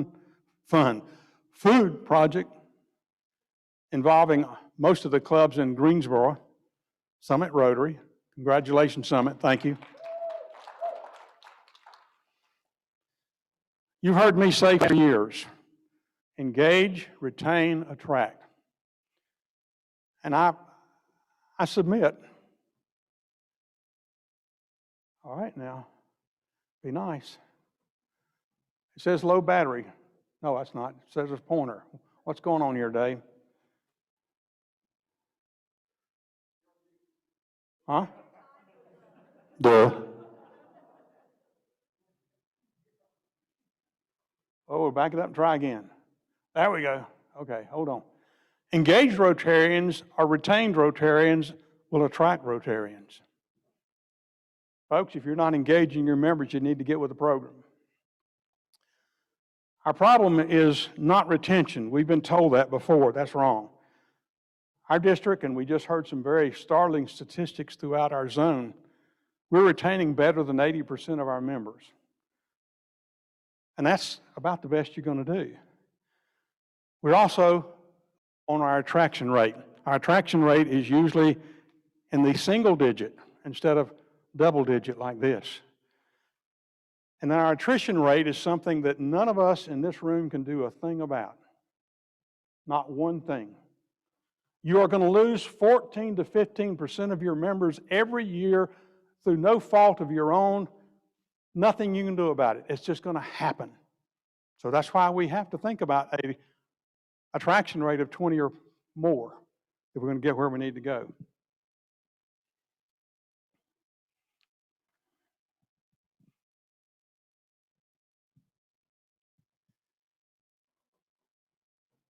And something's gone wrong here. Hold on, we'll back up. Okay, all right, here we go. Our second point is, what do we do? How do we do this? We be intentional. Be intentional about membership. Don't be haphazard. You got to be intentional. You got to get your club team leadership to build a multi-year club plan for growth. You got to use the Rotary Club Health Check. What a tremendous tool that we have available in our toolbox. You got to use club demographics. Does your club look like this? Huh? Or does it look like this? It needs to look like this. What's your club known for? If somebody asks you, what is your club known for? Can they tell you? Is your club that visible in your community? We've got to embrace new club opportunities. Innovation is the difference. This is what most of us do. We're legacy clubs. But we need to be thinking about the E-Club and the great job that they do, and they have even more E-Clubs. We need to think about our youth clubs and how we can interact, have Interact and Rotaract. We need to think about passport clubs, which is a similar process to E-Clubs and others, but it's a slightly different format. And satellite clubs, we're seeing that. That's the single biggest growth in Zone 33 and 34 this year is through satellite clubs and or memberships. Cause base. You heard earlier in the introduction of Guilford Howe has a cause-based club golfing. Imagine that. Need to think about membership options, not just club options, but membership options, service choice, corporate, family, satellite, virtual memberships. We have a new member, not a new member, an old member in our club who actually lives in, I think it's Montana now, and he's attending every week by Zoom. He couldn't attend otherwise. And so we're delighted to have him. So we need to think about it. Passport clubs. One of my direct supports, one of my guys that worked for me, he would call me up or pull me aside with some major problem, some issue that was going on. And he'd say, boss, we got this and that and the other thing. And I'd look at him and say, good. And finally one day he was telling me about some issue that was having some problem, and he said, I already know what you're going to say. I said, well, what am I going to say? He said, you're going to say good. He said, that's what you always say. When something is wrong and going bad, you always just look at me and say good. And I said, well, yeah. When things are going bad, there's going to be some good that's going to come from it. Didn't get the new high-speed gear we wanted? Good. Didn't get promoted? Good. More time to get better. Oh, mission got canceled? Good. We can focus on another one. Didn't get funded. Didn't get the job you wanted. Got injured. Sprained my ankle. Got tapped out? Good. Got beat? Good. You learned. Unexpected problems? Good. We have the opportunity to figure out a solution. That's it. When things are going bad, don't get all bummed out. Don't get startled. Don't get frustrated. If you can say the word good, guess what? It means you're still alive. It means you're still breathing. And if you're still breathing, well, now, you still got some fight left in you. So get up, dust off, reload, recalibrate, re-engage, go out on the attack.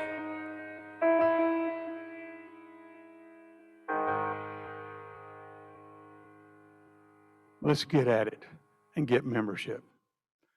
I have the privilege now of having Mark Bernard come and share with us on global grants. Mark, come on.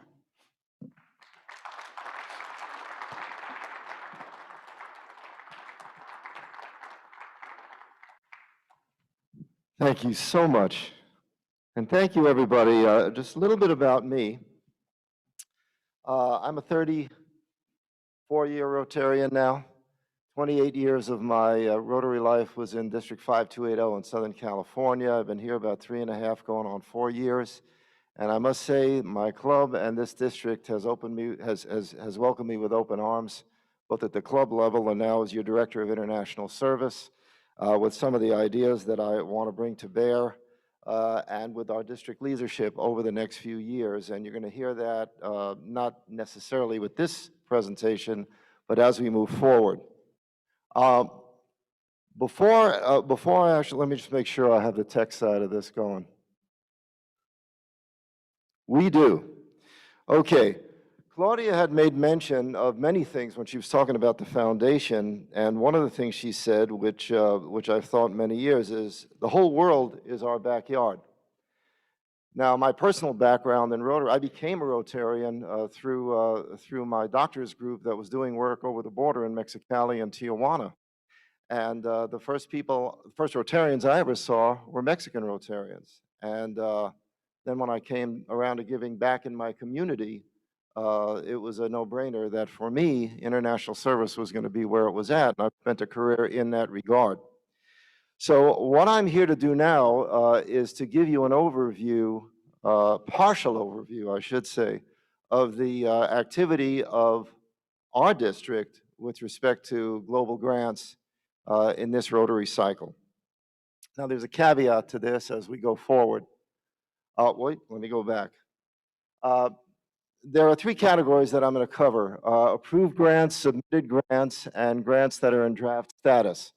The two caveats are this: if you are in this audience and you do not necessarily see your club represented here, it is not necessarily because we're ignoring you, but it's because in my limited time, I only have the opportunity to focus in on grants that have been developed from within this district. And so if you've participated in a grant or signed on with a grant that's generated elsewhere, that doesn't mean you're not to be commended. It just means you may not see yourself on this presentation. And again, I've cherry-picked this to the extent that we have some time constraints, and I'm trying to either make a point with some of these grants or brag about them, so to speak. So, moving forward. So, the first grant I want to cover is called the HEART grant, and this grant stands for Health Education and Rapid Transport. The need for this grant is as follows. To give you an idea of the dimension of the needs once you get beyond our border. This is in Uganda, in a region of Uganda. 90% of the population in this particular region has more than an hour-and-a-half walk, and I mean walk, to a health center equipped for delivery. What this grant aims to do, it's for maternal and child health, as you see at the bottom, and they were having a tremendous amount of problems with this because there's an 85% rate of home delivery, approximately, and as a result of that, and mistrust, innate mistrust of the mothers and the existing healthcare delivery system, they have a 17% mortality rate of maternal and or children. And as a result of that, something had to be done. So that's what this grant sought to do. And what they did was they engaged this very busy slide, so I'll give it to you verbally. They engaged the services of about 60 women that are traditional birth referral agents. What they do is screen these patients, identify the high-risk patients, and then move them along via a transportation network that they created to get them to a healthcare center. So I could tell you much more about this, but let me get to the bottom line here. In 1819 alone, in that 12-month period, they had an increase of births from home to the healthcare center by 273%. And I have it from Nancy Dixon this morning, who's not here, but she emailed me that this has been sustained for the last couple of years. She literally got an email this morning about it. Any further details about that, I would turf this to Nancy Dixon, and I've got to move on, but I could say so much more about this. I tried to break this up into comprehensible slides, but the text is still too small for you to see. It's the best of what we want our grants to be. The next grant relates to teaching female students. It's a water area focus: water, sanitation, and hygiene. WASH is the contraction for that, and it's teaching female students to be WASH educators.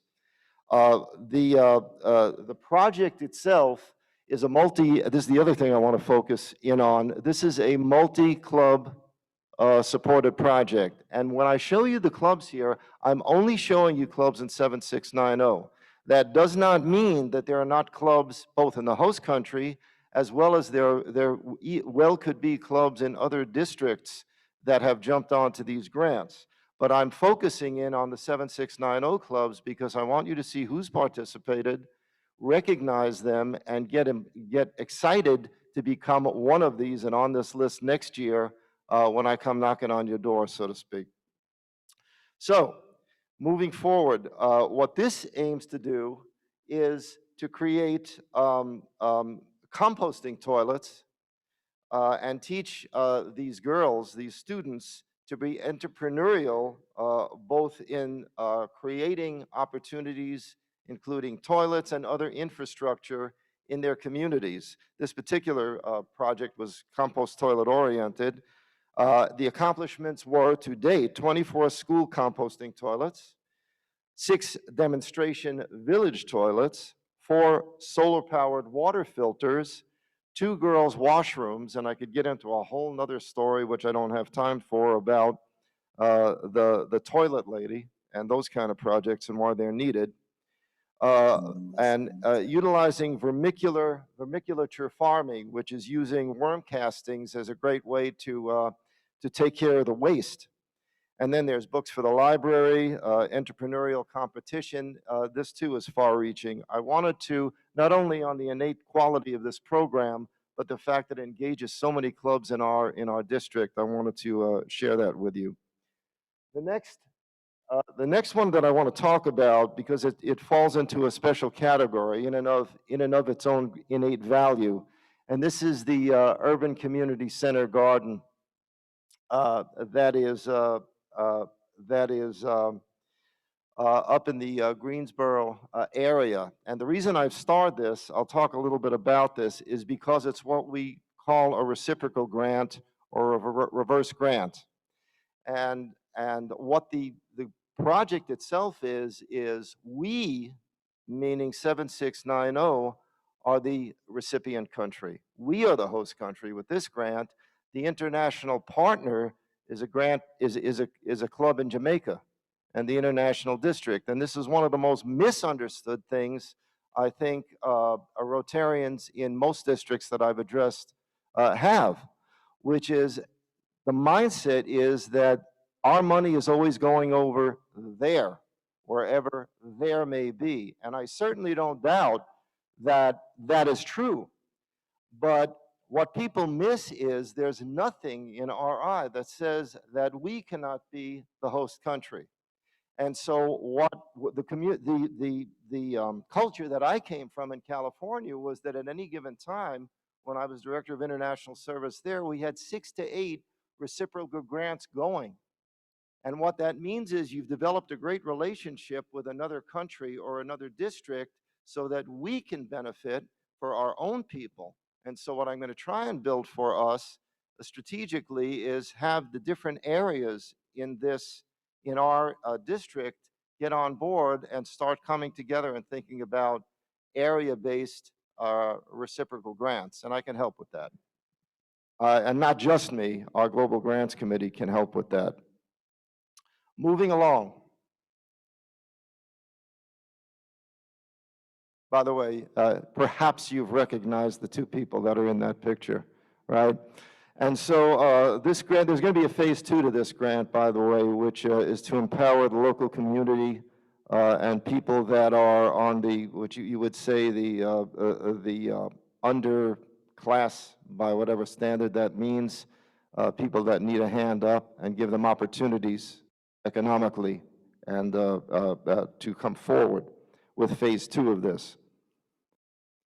The next thing I want to talk about is, and it falls under global grants, is global scholarships. And this is the Will McInerney Global Grant Scholarship. I've read up on this. I never met Will.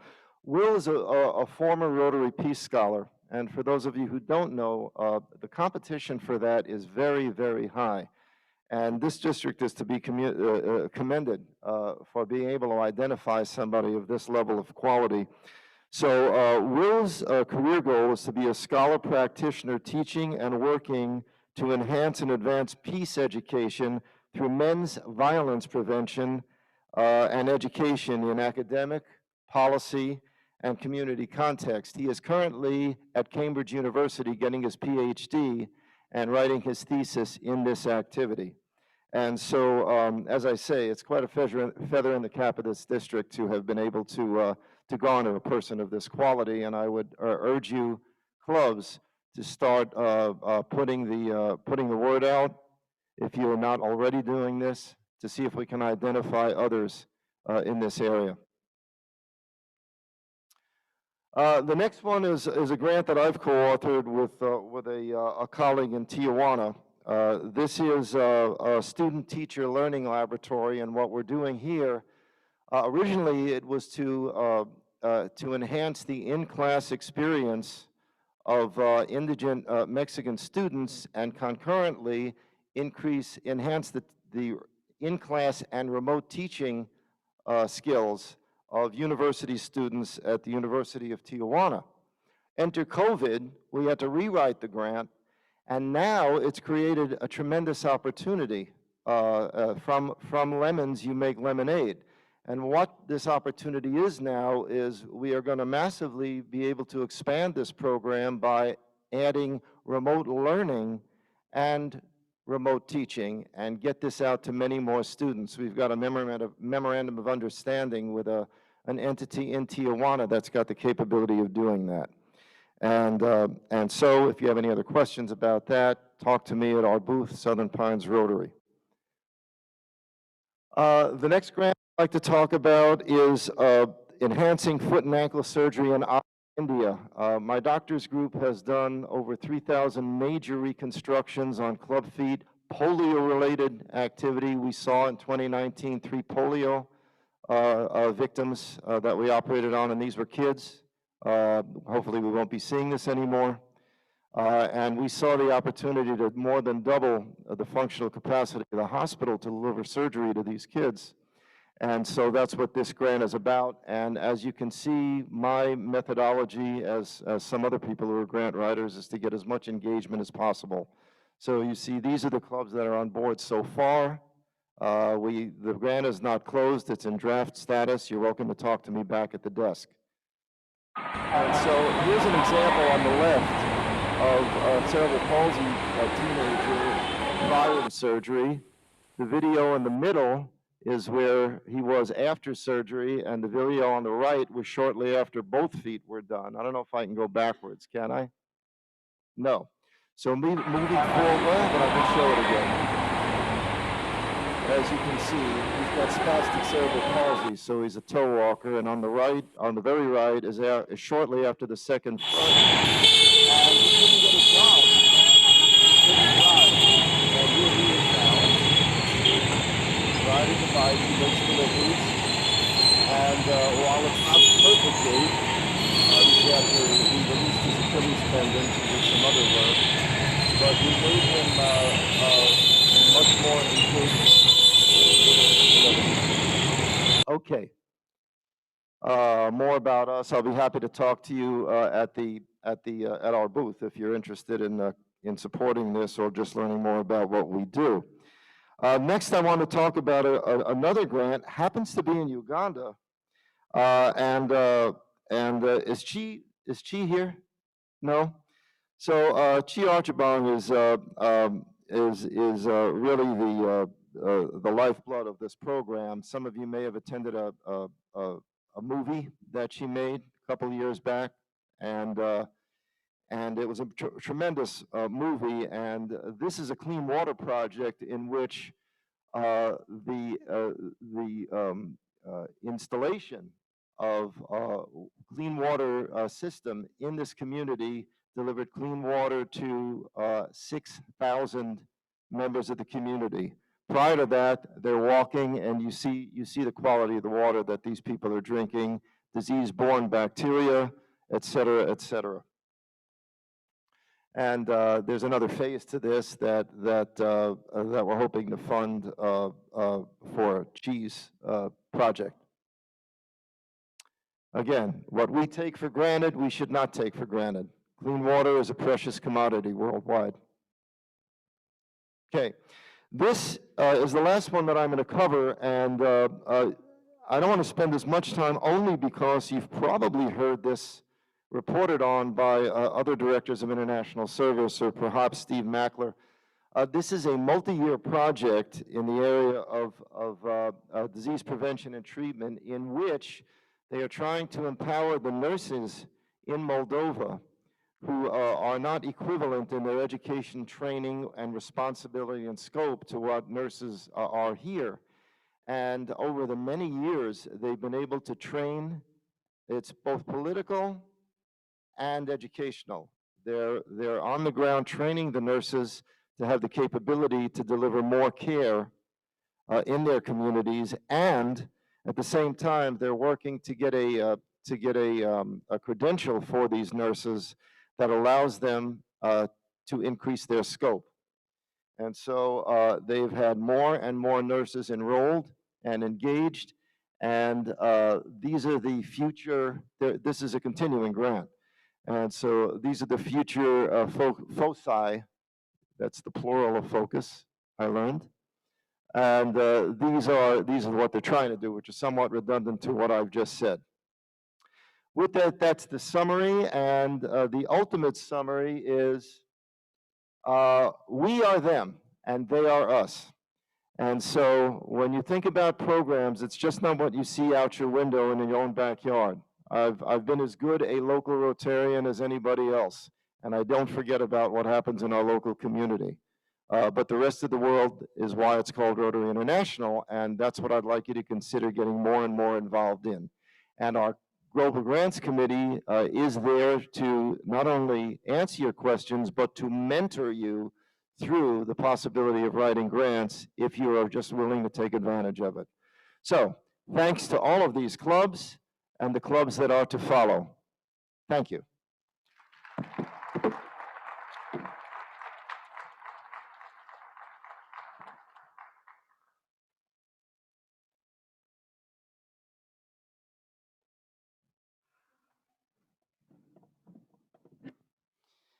Okay, I'm sorry to say I'm not giving out door prizes right now. So you do have to wait a little bit longer, so no sneaking out. I did want to give an update. Hello, I am Steve Head. What? Dude, am I hearing voices? The Manna Food Bank. Through the food that was brought up yesterday and the money that was turned in today, so far we've raised about 1,800 meals worth of food.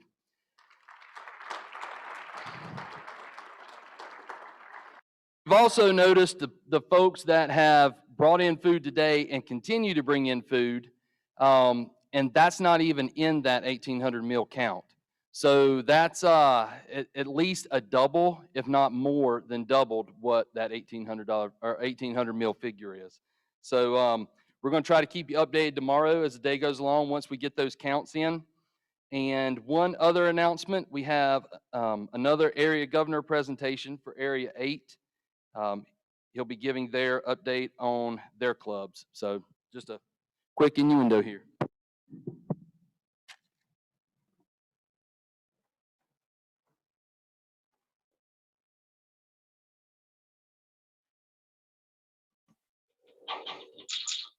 Hello, I am Steve Headley.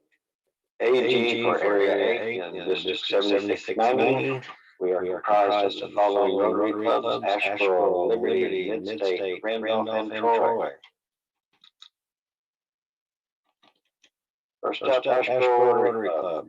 They have participated in the Meals of Hope project to help pack over 25,000 meals for local food insufficiency.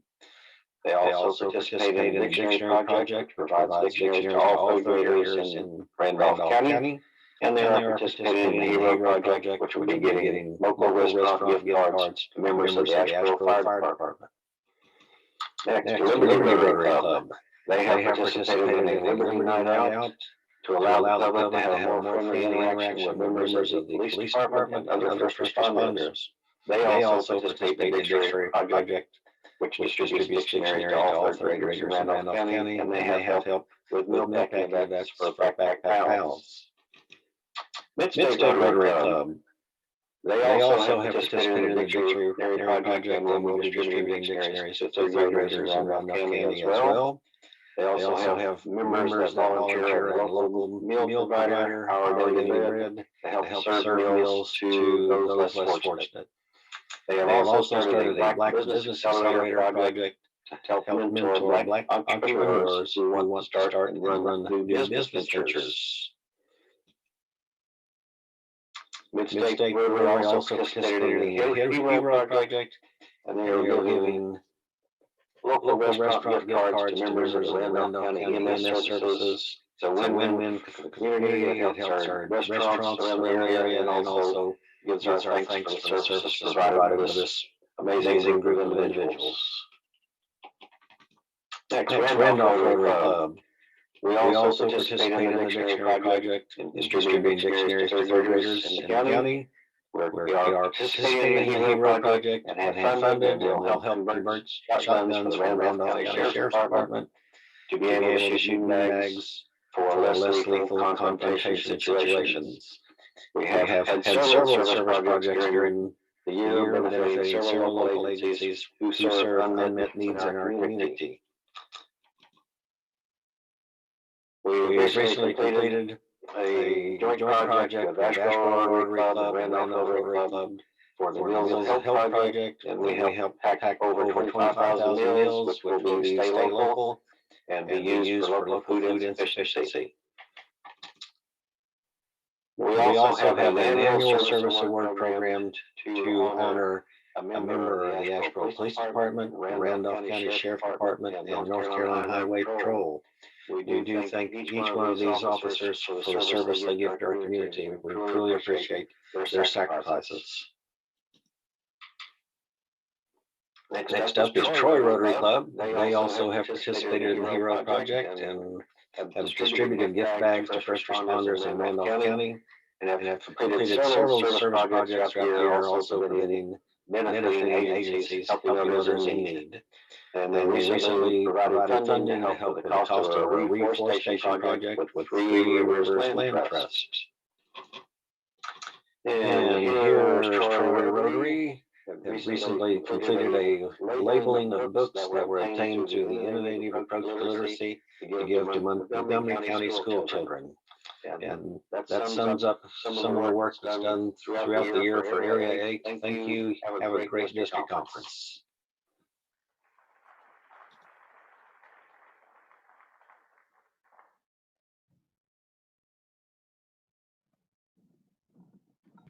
Oh boy, what great reports.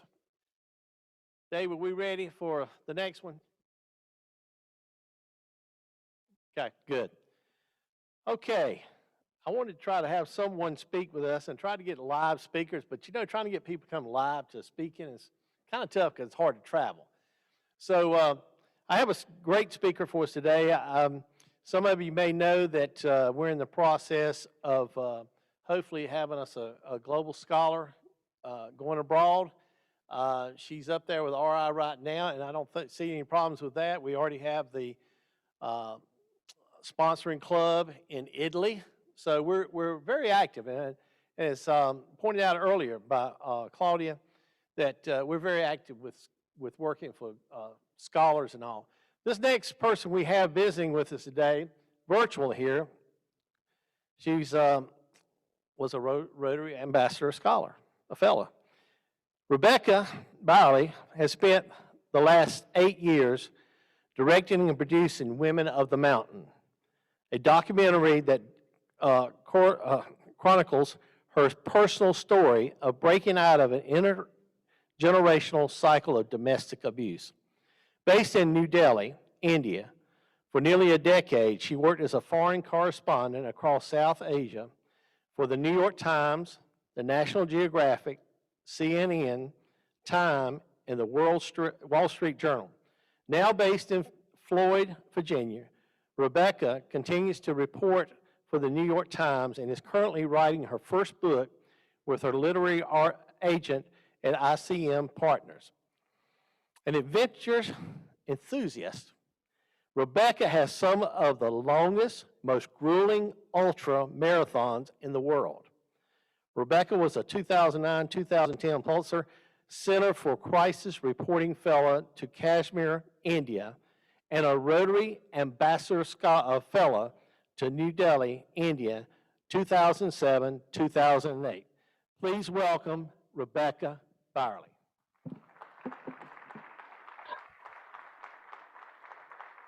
Hi, can everyone see me? I'm going to go with yes. It is wonderful to join you, if only virtually. In a year where we have all had to adapt, I hope that you can get a good laugh that I'm currently sitting across from the Floyd Country Store in the big town of Floyd, Virginia, above a record shop.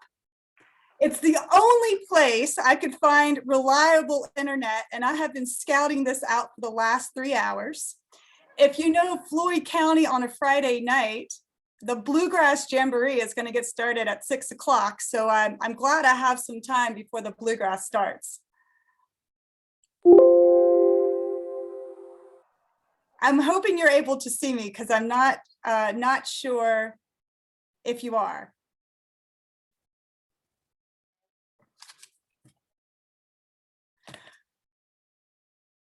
It really does feel like coming home to be with you today. 19 years ago, this month, I was introduced to Rotary for the first time. I was a senior in high school at Southeast Guilford, and a beloved English teacher of mine said, "Rebecca, I really think you should apply for the Drug and Alcohol Awareness Grant." Though I never talked about it publicly, I think this teacher knew that I was tormented by my parents' alcohol abuse. And she thought this would be a good opportunity to start talking about what was happening. Much to my surprise, I got the grant and had my first opportunity to speak at Rotary in 2002. The Rotary that I went to was Gate City, and this is a morning that changed my life forever. That morning, I heard about the Rotary Ambassadorial Scholarship. Now, you guys, I had never left North Carolina more than a few times. I had never been abroad, but I knew that one day I was going to be a Rotary Ambassadorial Scholar. That morning, I also heard the motto, service above self. At 18 years old, it's really hard to understand, what does service above self mean? But even at that time, I knew that I was going to live a life dedicated to service. When I was a senior in high school, 9/11 happened. I didn't know what the Muslim world was, what Arabic was, what Islam was, but I knew that this was an opportunity to understand. By the grace of God and an incredible team around me, I got into American University and studied peace and conflict resolution with a focus in the Middle East and North Africa. Yes, that's actually a degree. My junior year, I had the opportunity to study abroad in Cairo, Egypt.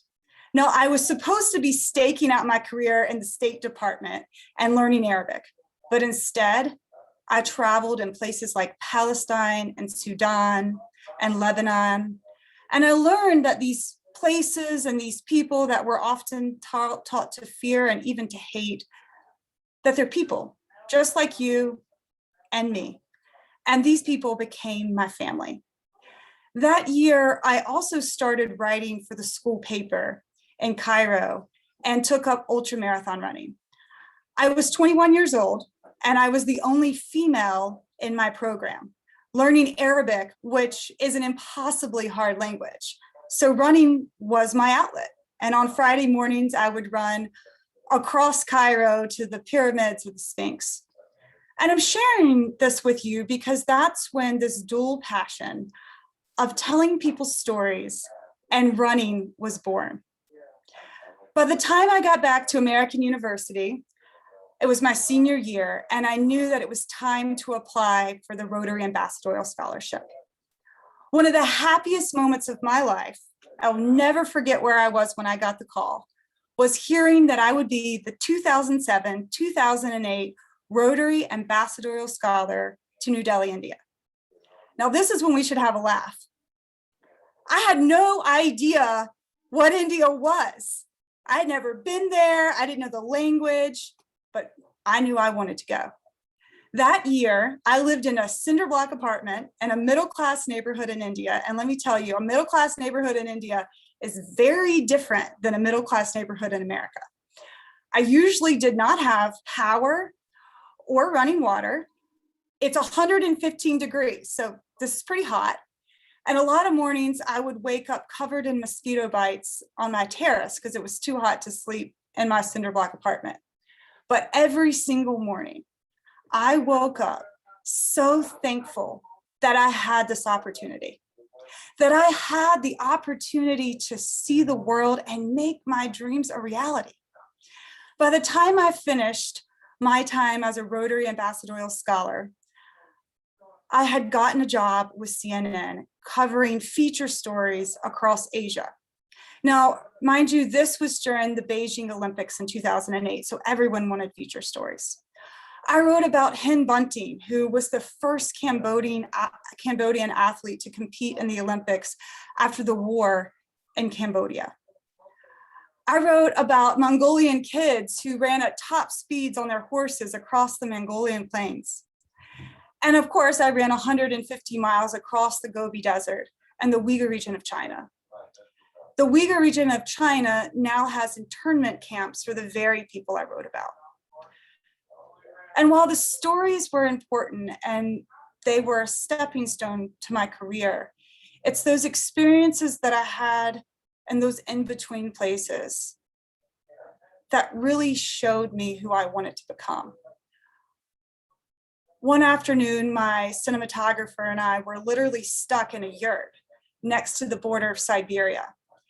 And we were with this woman in this yurt, this Mongolian woman who was kind enough to let us stay with her. And we noticed that there were all of these holes in the wall and there were these shattered glass in the house and we didn't know why. So we asked the lady, why do you have holes in your wall? Why is there glass on your floor? And she said, you know, sometimes my husband gets drunk and he throws me through the wall. And the cinematographer and I just looked at each other and we cried because we knew that we could not help this woman. This was not a story that we could bring to the world. But that afternoon, we committed ourselves to bringing stories to the world that mattered, that people needed to hear.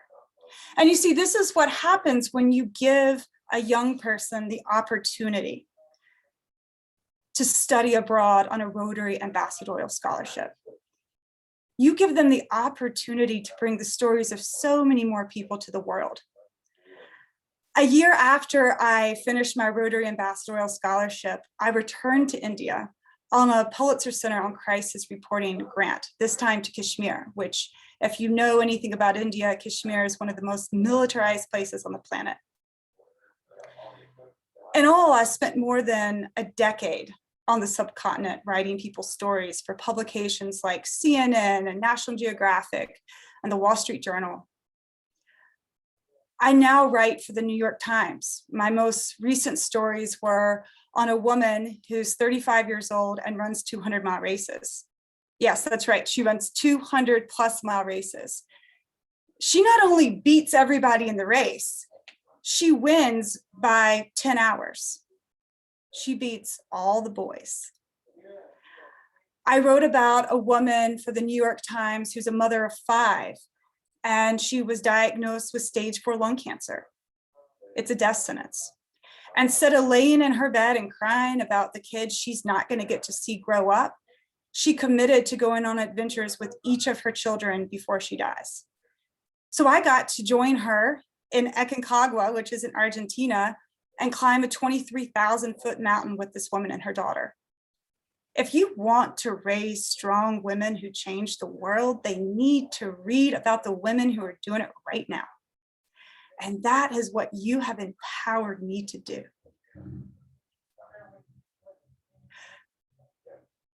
The most important thing, though, you have given me is the opportunity to see my own story. In 2012, my Aunt Joan was diagnosed with stage 4 lung cancer. Now, her cancer was caused by years of self-abuse. My aunt was in a violent relationship for almost 20 years. And though her husband did not kill her, he traumatized her to such a point that she did not have the desire to continue living. That summer in 2012, I went home to take care of her and her 11-year-old son, Patrick. I think I had always known that these things were happening in my family, but it's a really hard thing to see. It took writing about the stories of women in places like India and Egypt and Afghanistan to see my own story, to see that in my own family, we have lost 8 people to domestic violence. And those numbers continue. I made a promise to my aunt before she died that I would take care of her son, but I had no idea how I was going to do that. When she died in 2013, I was in India, and the only way I knew to deal with the pain that I felt was to run. So that summer, I ran 135 miles that reached 18,000 feet in Ladakh, India. I ran a 150-mile race through the Tibetan Plateau in Mustang, Nepal. And I ran 125 miles in Switzerland. In that race, I was on my feet for 56 hours straight. I had to do all of that to have the courage to come back home. And the people that supported me through all of that was you, my dear, dear Rotarians. That summer, I started a film that's called Women of the Mountain. And the film was originally going to be about 3 women who run the longest ultramarathons in the world. In the last 8 years, that film has become my own personal story. I'm really pleased to say that we have people who support this film, like Abigail Disney, who's the granddaughter of Walt Disney, and Sebastian Junger, who wrote The Perfect Storm. We're going to apply for Sundance this fall. I am so pleased to share that I have been able to help my family in ways that I could have never imagined. But the thing that makes me the proudest and the thing that humbles me every single day is the people who believed in me first is you all. Each and every one of you. And if you ever wonder, why do you go to your Rotary meetings? Why do you support young people like me? It's because you really can't imagine the impact you have in our lives. You really can't imagine what you do. I am so, so, so thankful. I am going to show you my trailer. I cut this trailer in 2018, so some time has passed since I cut this trailer. But it will give you an idea of my film. And I just want to share that the first people who funded this film was my Rotary Club, was my Rotarian friends in Greensboro, North Carolina. You make things like this possible. If you could show the clip, I'd greatly appreciate it.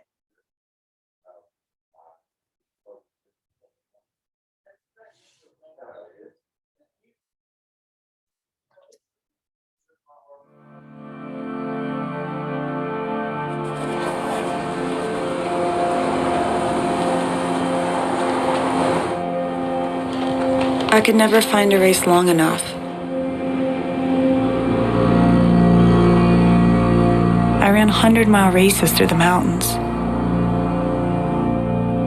Running took me to some of the most beautiful and remote places on Earth. It led to my career as a foreign correspondent, covering conflict and women's stories.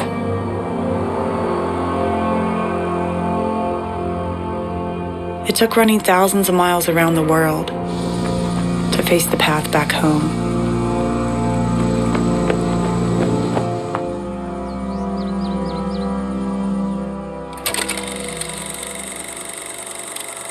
I was named after my Aunt Rebecca. No one in my family ever talked about her. I didn't even know she existed until I found a newspaper article in a drawer when I was 6 years old. She was murdered by her husband along with her son. He shot them both on a Sunday evening at home. What? Good girl. I found out my other aunt was being abused too. It eventually killed her. She left behind dozens of journals.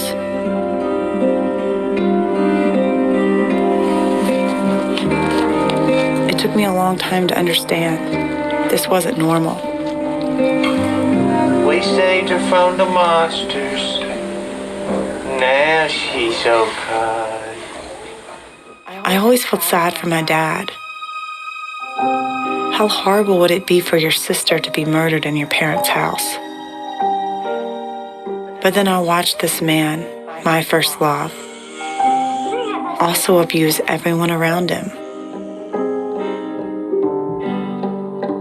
I'm still afraid of what he may do to my stepmom. Rebecca, your dance is so out of control. He's here. Call 911 now. We have a restraining order on my father, and he's on the property. I just had to get my mind back together.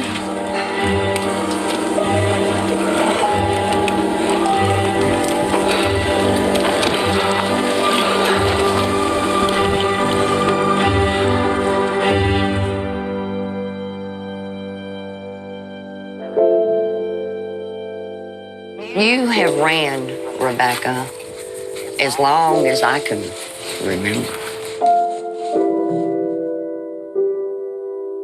My aunts left me their stories. I find pieces of them everywhere. There's something they want me to do. I'm trying to figure out what that is.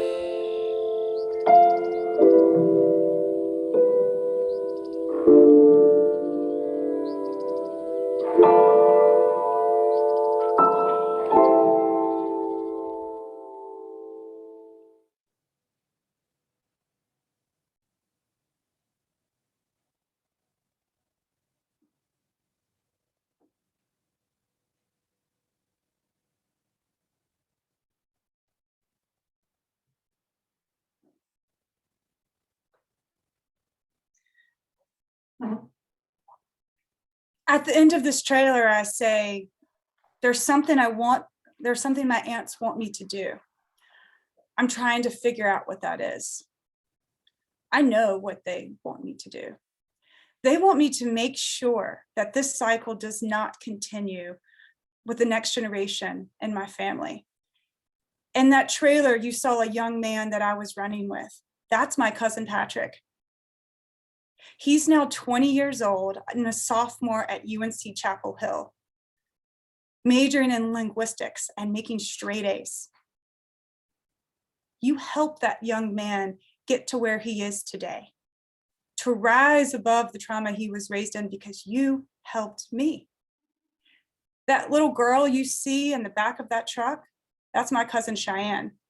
I moved to Floyd, Virginia when COVID hit because her mother was in jail and she was in a violent environment at home, and I knew that I had to take care of her. I knew what was going to happen to her. I knew what was going to happen to her because I had written about that same thing happening to women all over the world. You see, to reach back and help other people, to show them what the top of the mountain looks like, you got to get there yourself. And I did, and I have, and I am. And you are the ones who helped me get there. Thank you so much. I am giving you the biggest virtual hug ever. I miss you, and I cannot wait to see you in person soon. Thank you.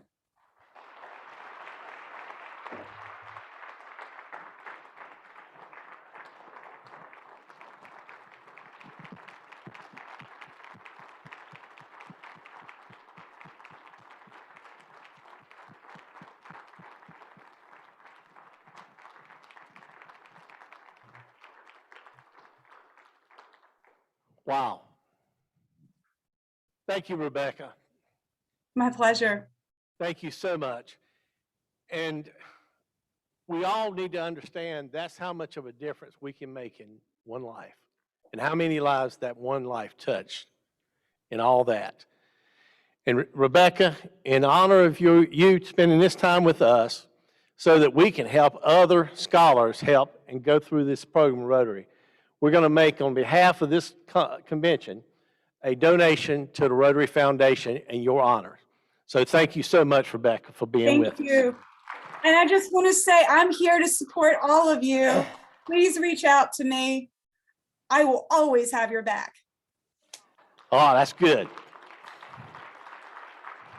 Thank you so much. That's almost speechless, isn't it? I mean, it's unbelievable what she's done. Well, the next part of our program, I don't know how many of you ever been to Evanston, Illinois to see the Rotary International Center, but if you haven't, Claudia's saying yes, she has. We've been up there years ago, but back in 2005, but we got a treat for you. You don't have to go. We got a little video that John Huco, who's the General Secretary of Rotary International, is going to take us through a tour of RI1. So enjoy this part.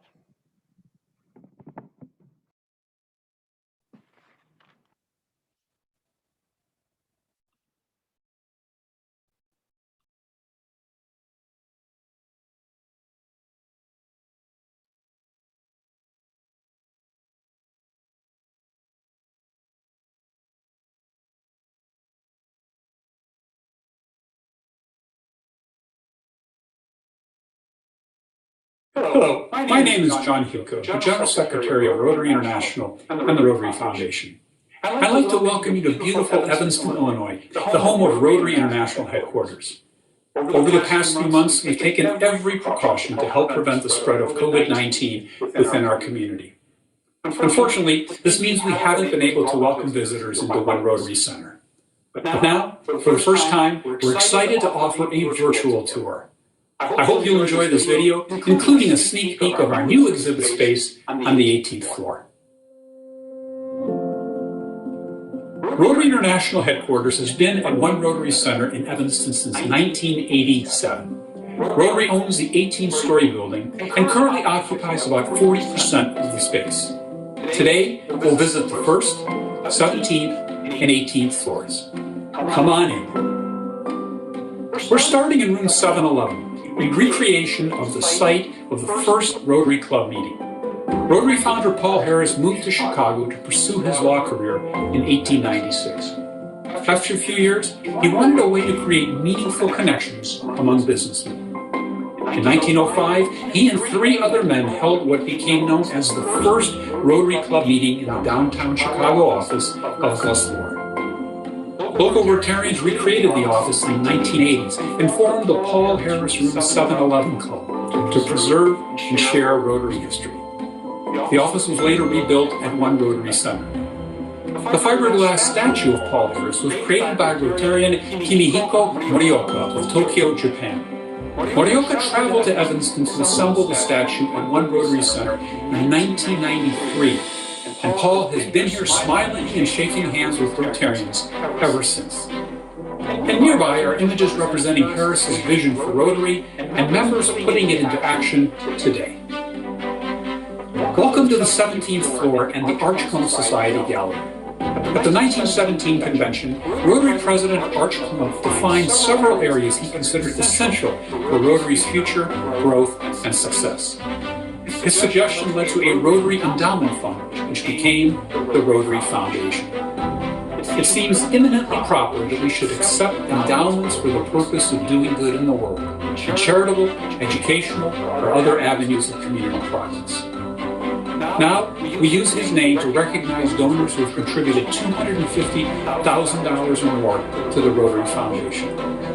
And today, there are more than 1,100 members of the Archcombe Society, many of whom have portraits displayed here in the gallery. The 18th floor houses the offices of senior leaders, the boardroom, and interactive exhibits highlighting Rotary's impact around the world. More than 200 flags at the entryway reflect Rotary's global presence. Rotary International directors, foundation trustees, and various committees meet here in the boardroom. And being an international organization, we facilitate effective communication by providing simultaneous interpretation from booths that overlook the boardroom. Next to the boardroom is the office of the Rotary International President, who is elected to serve a one-year term. The President spends approximately 25% of their term in Evanston, where visitors will find them hard at work, silhouetted against the Chicago skyline. The rest of the year is spent traveling around the world as an ambassador for Rotary. Our final spot is a newly renovated exhibit space that introduces Rotary leaders, shares stories of impact, and highlights our vision statement. Together, we see a world where people unite to take action to create lasting change across the globe, in our communities, and in ourselves. A wall of movable panels offers visitors a chance to explore milestones and stories of impact, such as the creation of Rotaract in 1968 and the Peace Centers in 1999. You can also find inspiration in Rotary's action plan, increasing our impact, expanding our reach, enhancing participant engagement, and increasing our ability to adapt. We hope you've enjoyed this virtual tour. On behalf of the entire Rotary staff, we've missed having you here, and we can't wait to see you here again soon. Visit Rotary.org/tours for updates. Until then, stay safe and stay well.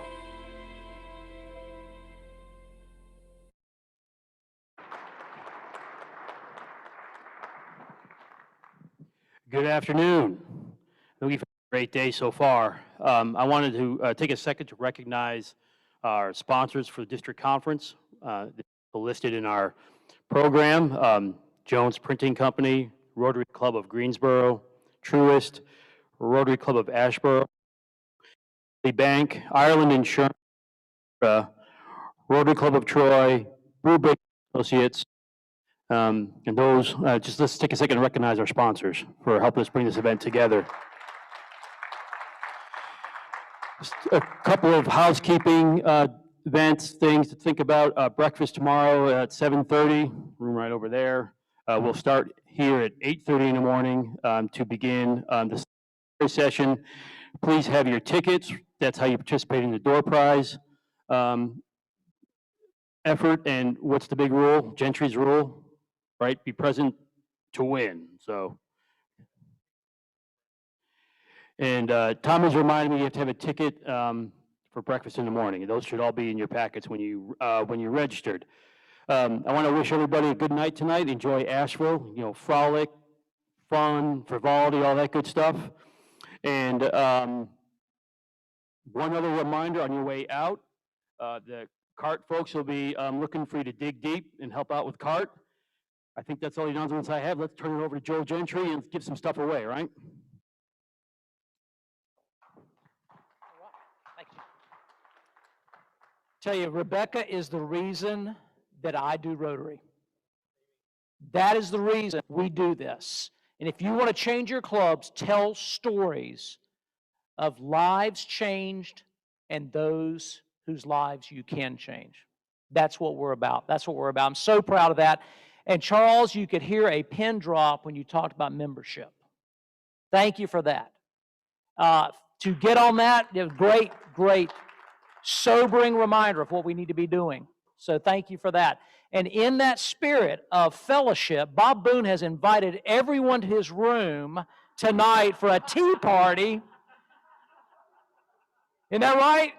Okay, thanks. All right. We're going to do a little fellowship in his room, room 357. Just listen for the noise. So we'll do that. And then in the spirit of networking, I want you to know that I'm a dentist. I create smiles. So you can get rid of these masks one day and show them. I see a number of patients out here. Let me tell you, if you need a dentist, you call my office and you tell them they're a Rotarian. I will get you in. I will get you in. Hey, is that not what networking is about, my friend? And if you don't have a dentist in your club, go get one. Right? Absolutely. That's why we have classifications. This is old school, but it works. Right? It works. Okay, I'm through preaching too.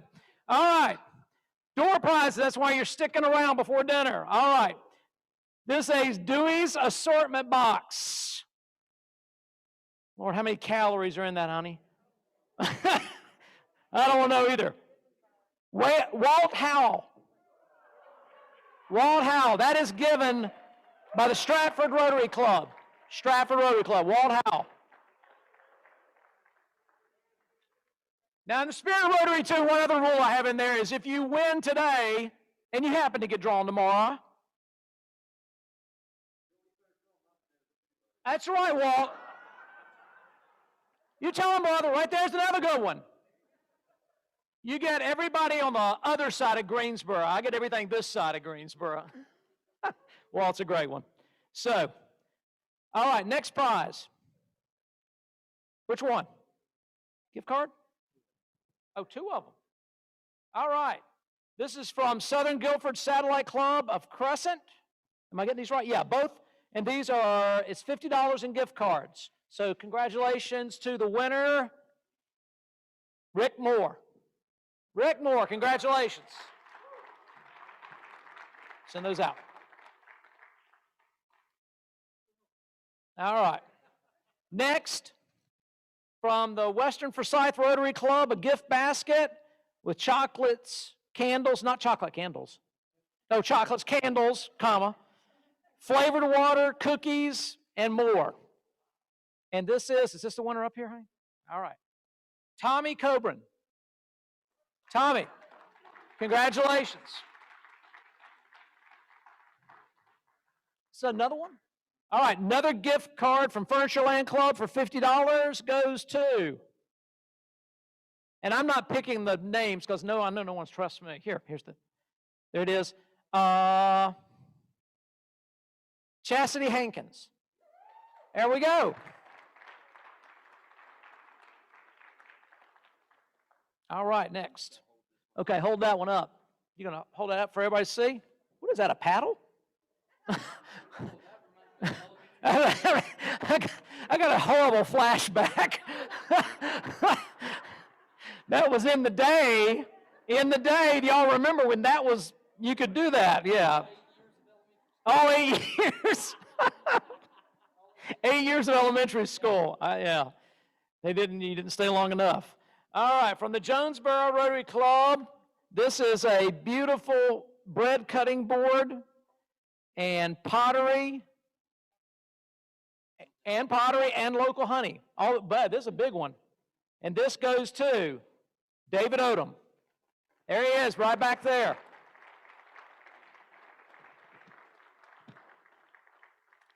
Next, and this is the last one for today? Oh, you got a late entry as well. Ashboro. And you got, now Shreen, hold that up. Oh, yeah. Listen to her, she goes, pick my name. You pick your name. Isn't that beautiful from the Ashboro Rotary Club? I'm going to hold this up so you can't see your name. There you go, blind draw that time. Good for you. Shireen, no. Amy Gardner. Where's Amy? Right back there, back left. Congratulations. Oh, yeah, give it to that box, too. Please. All right. Now, this is one that was turned in late, but considering we're at the end of the class, what's in this? Yes. Oh, I think it's a good one to add right now. This one works. You can take this to Bob's room. This is from the Rotary Club of Sanford. It's liquor and lotto basket. Hold on. Oh, yeah. All right. Wouldn't that be funny if I did? No, it'd be awesome. Jane Compton. Where's Jane? There she is. Jane, you have a lot of new best friends. If you didn't know it already. All right, congratulations to all the winners. For the rest of you, good luck tomorrow. Have a great dinner tonight. We'll see you at 8:30 in the morning, right?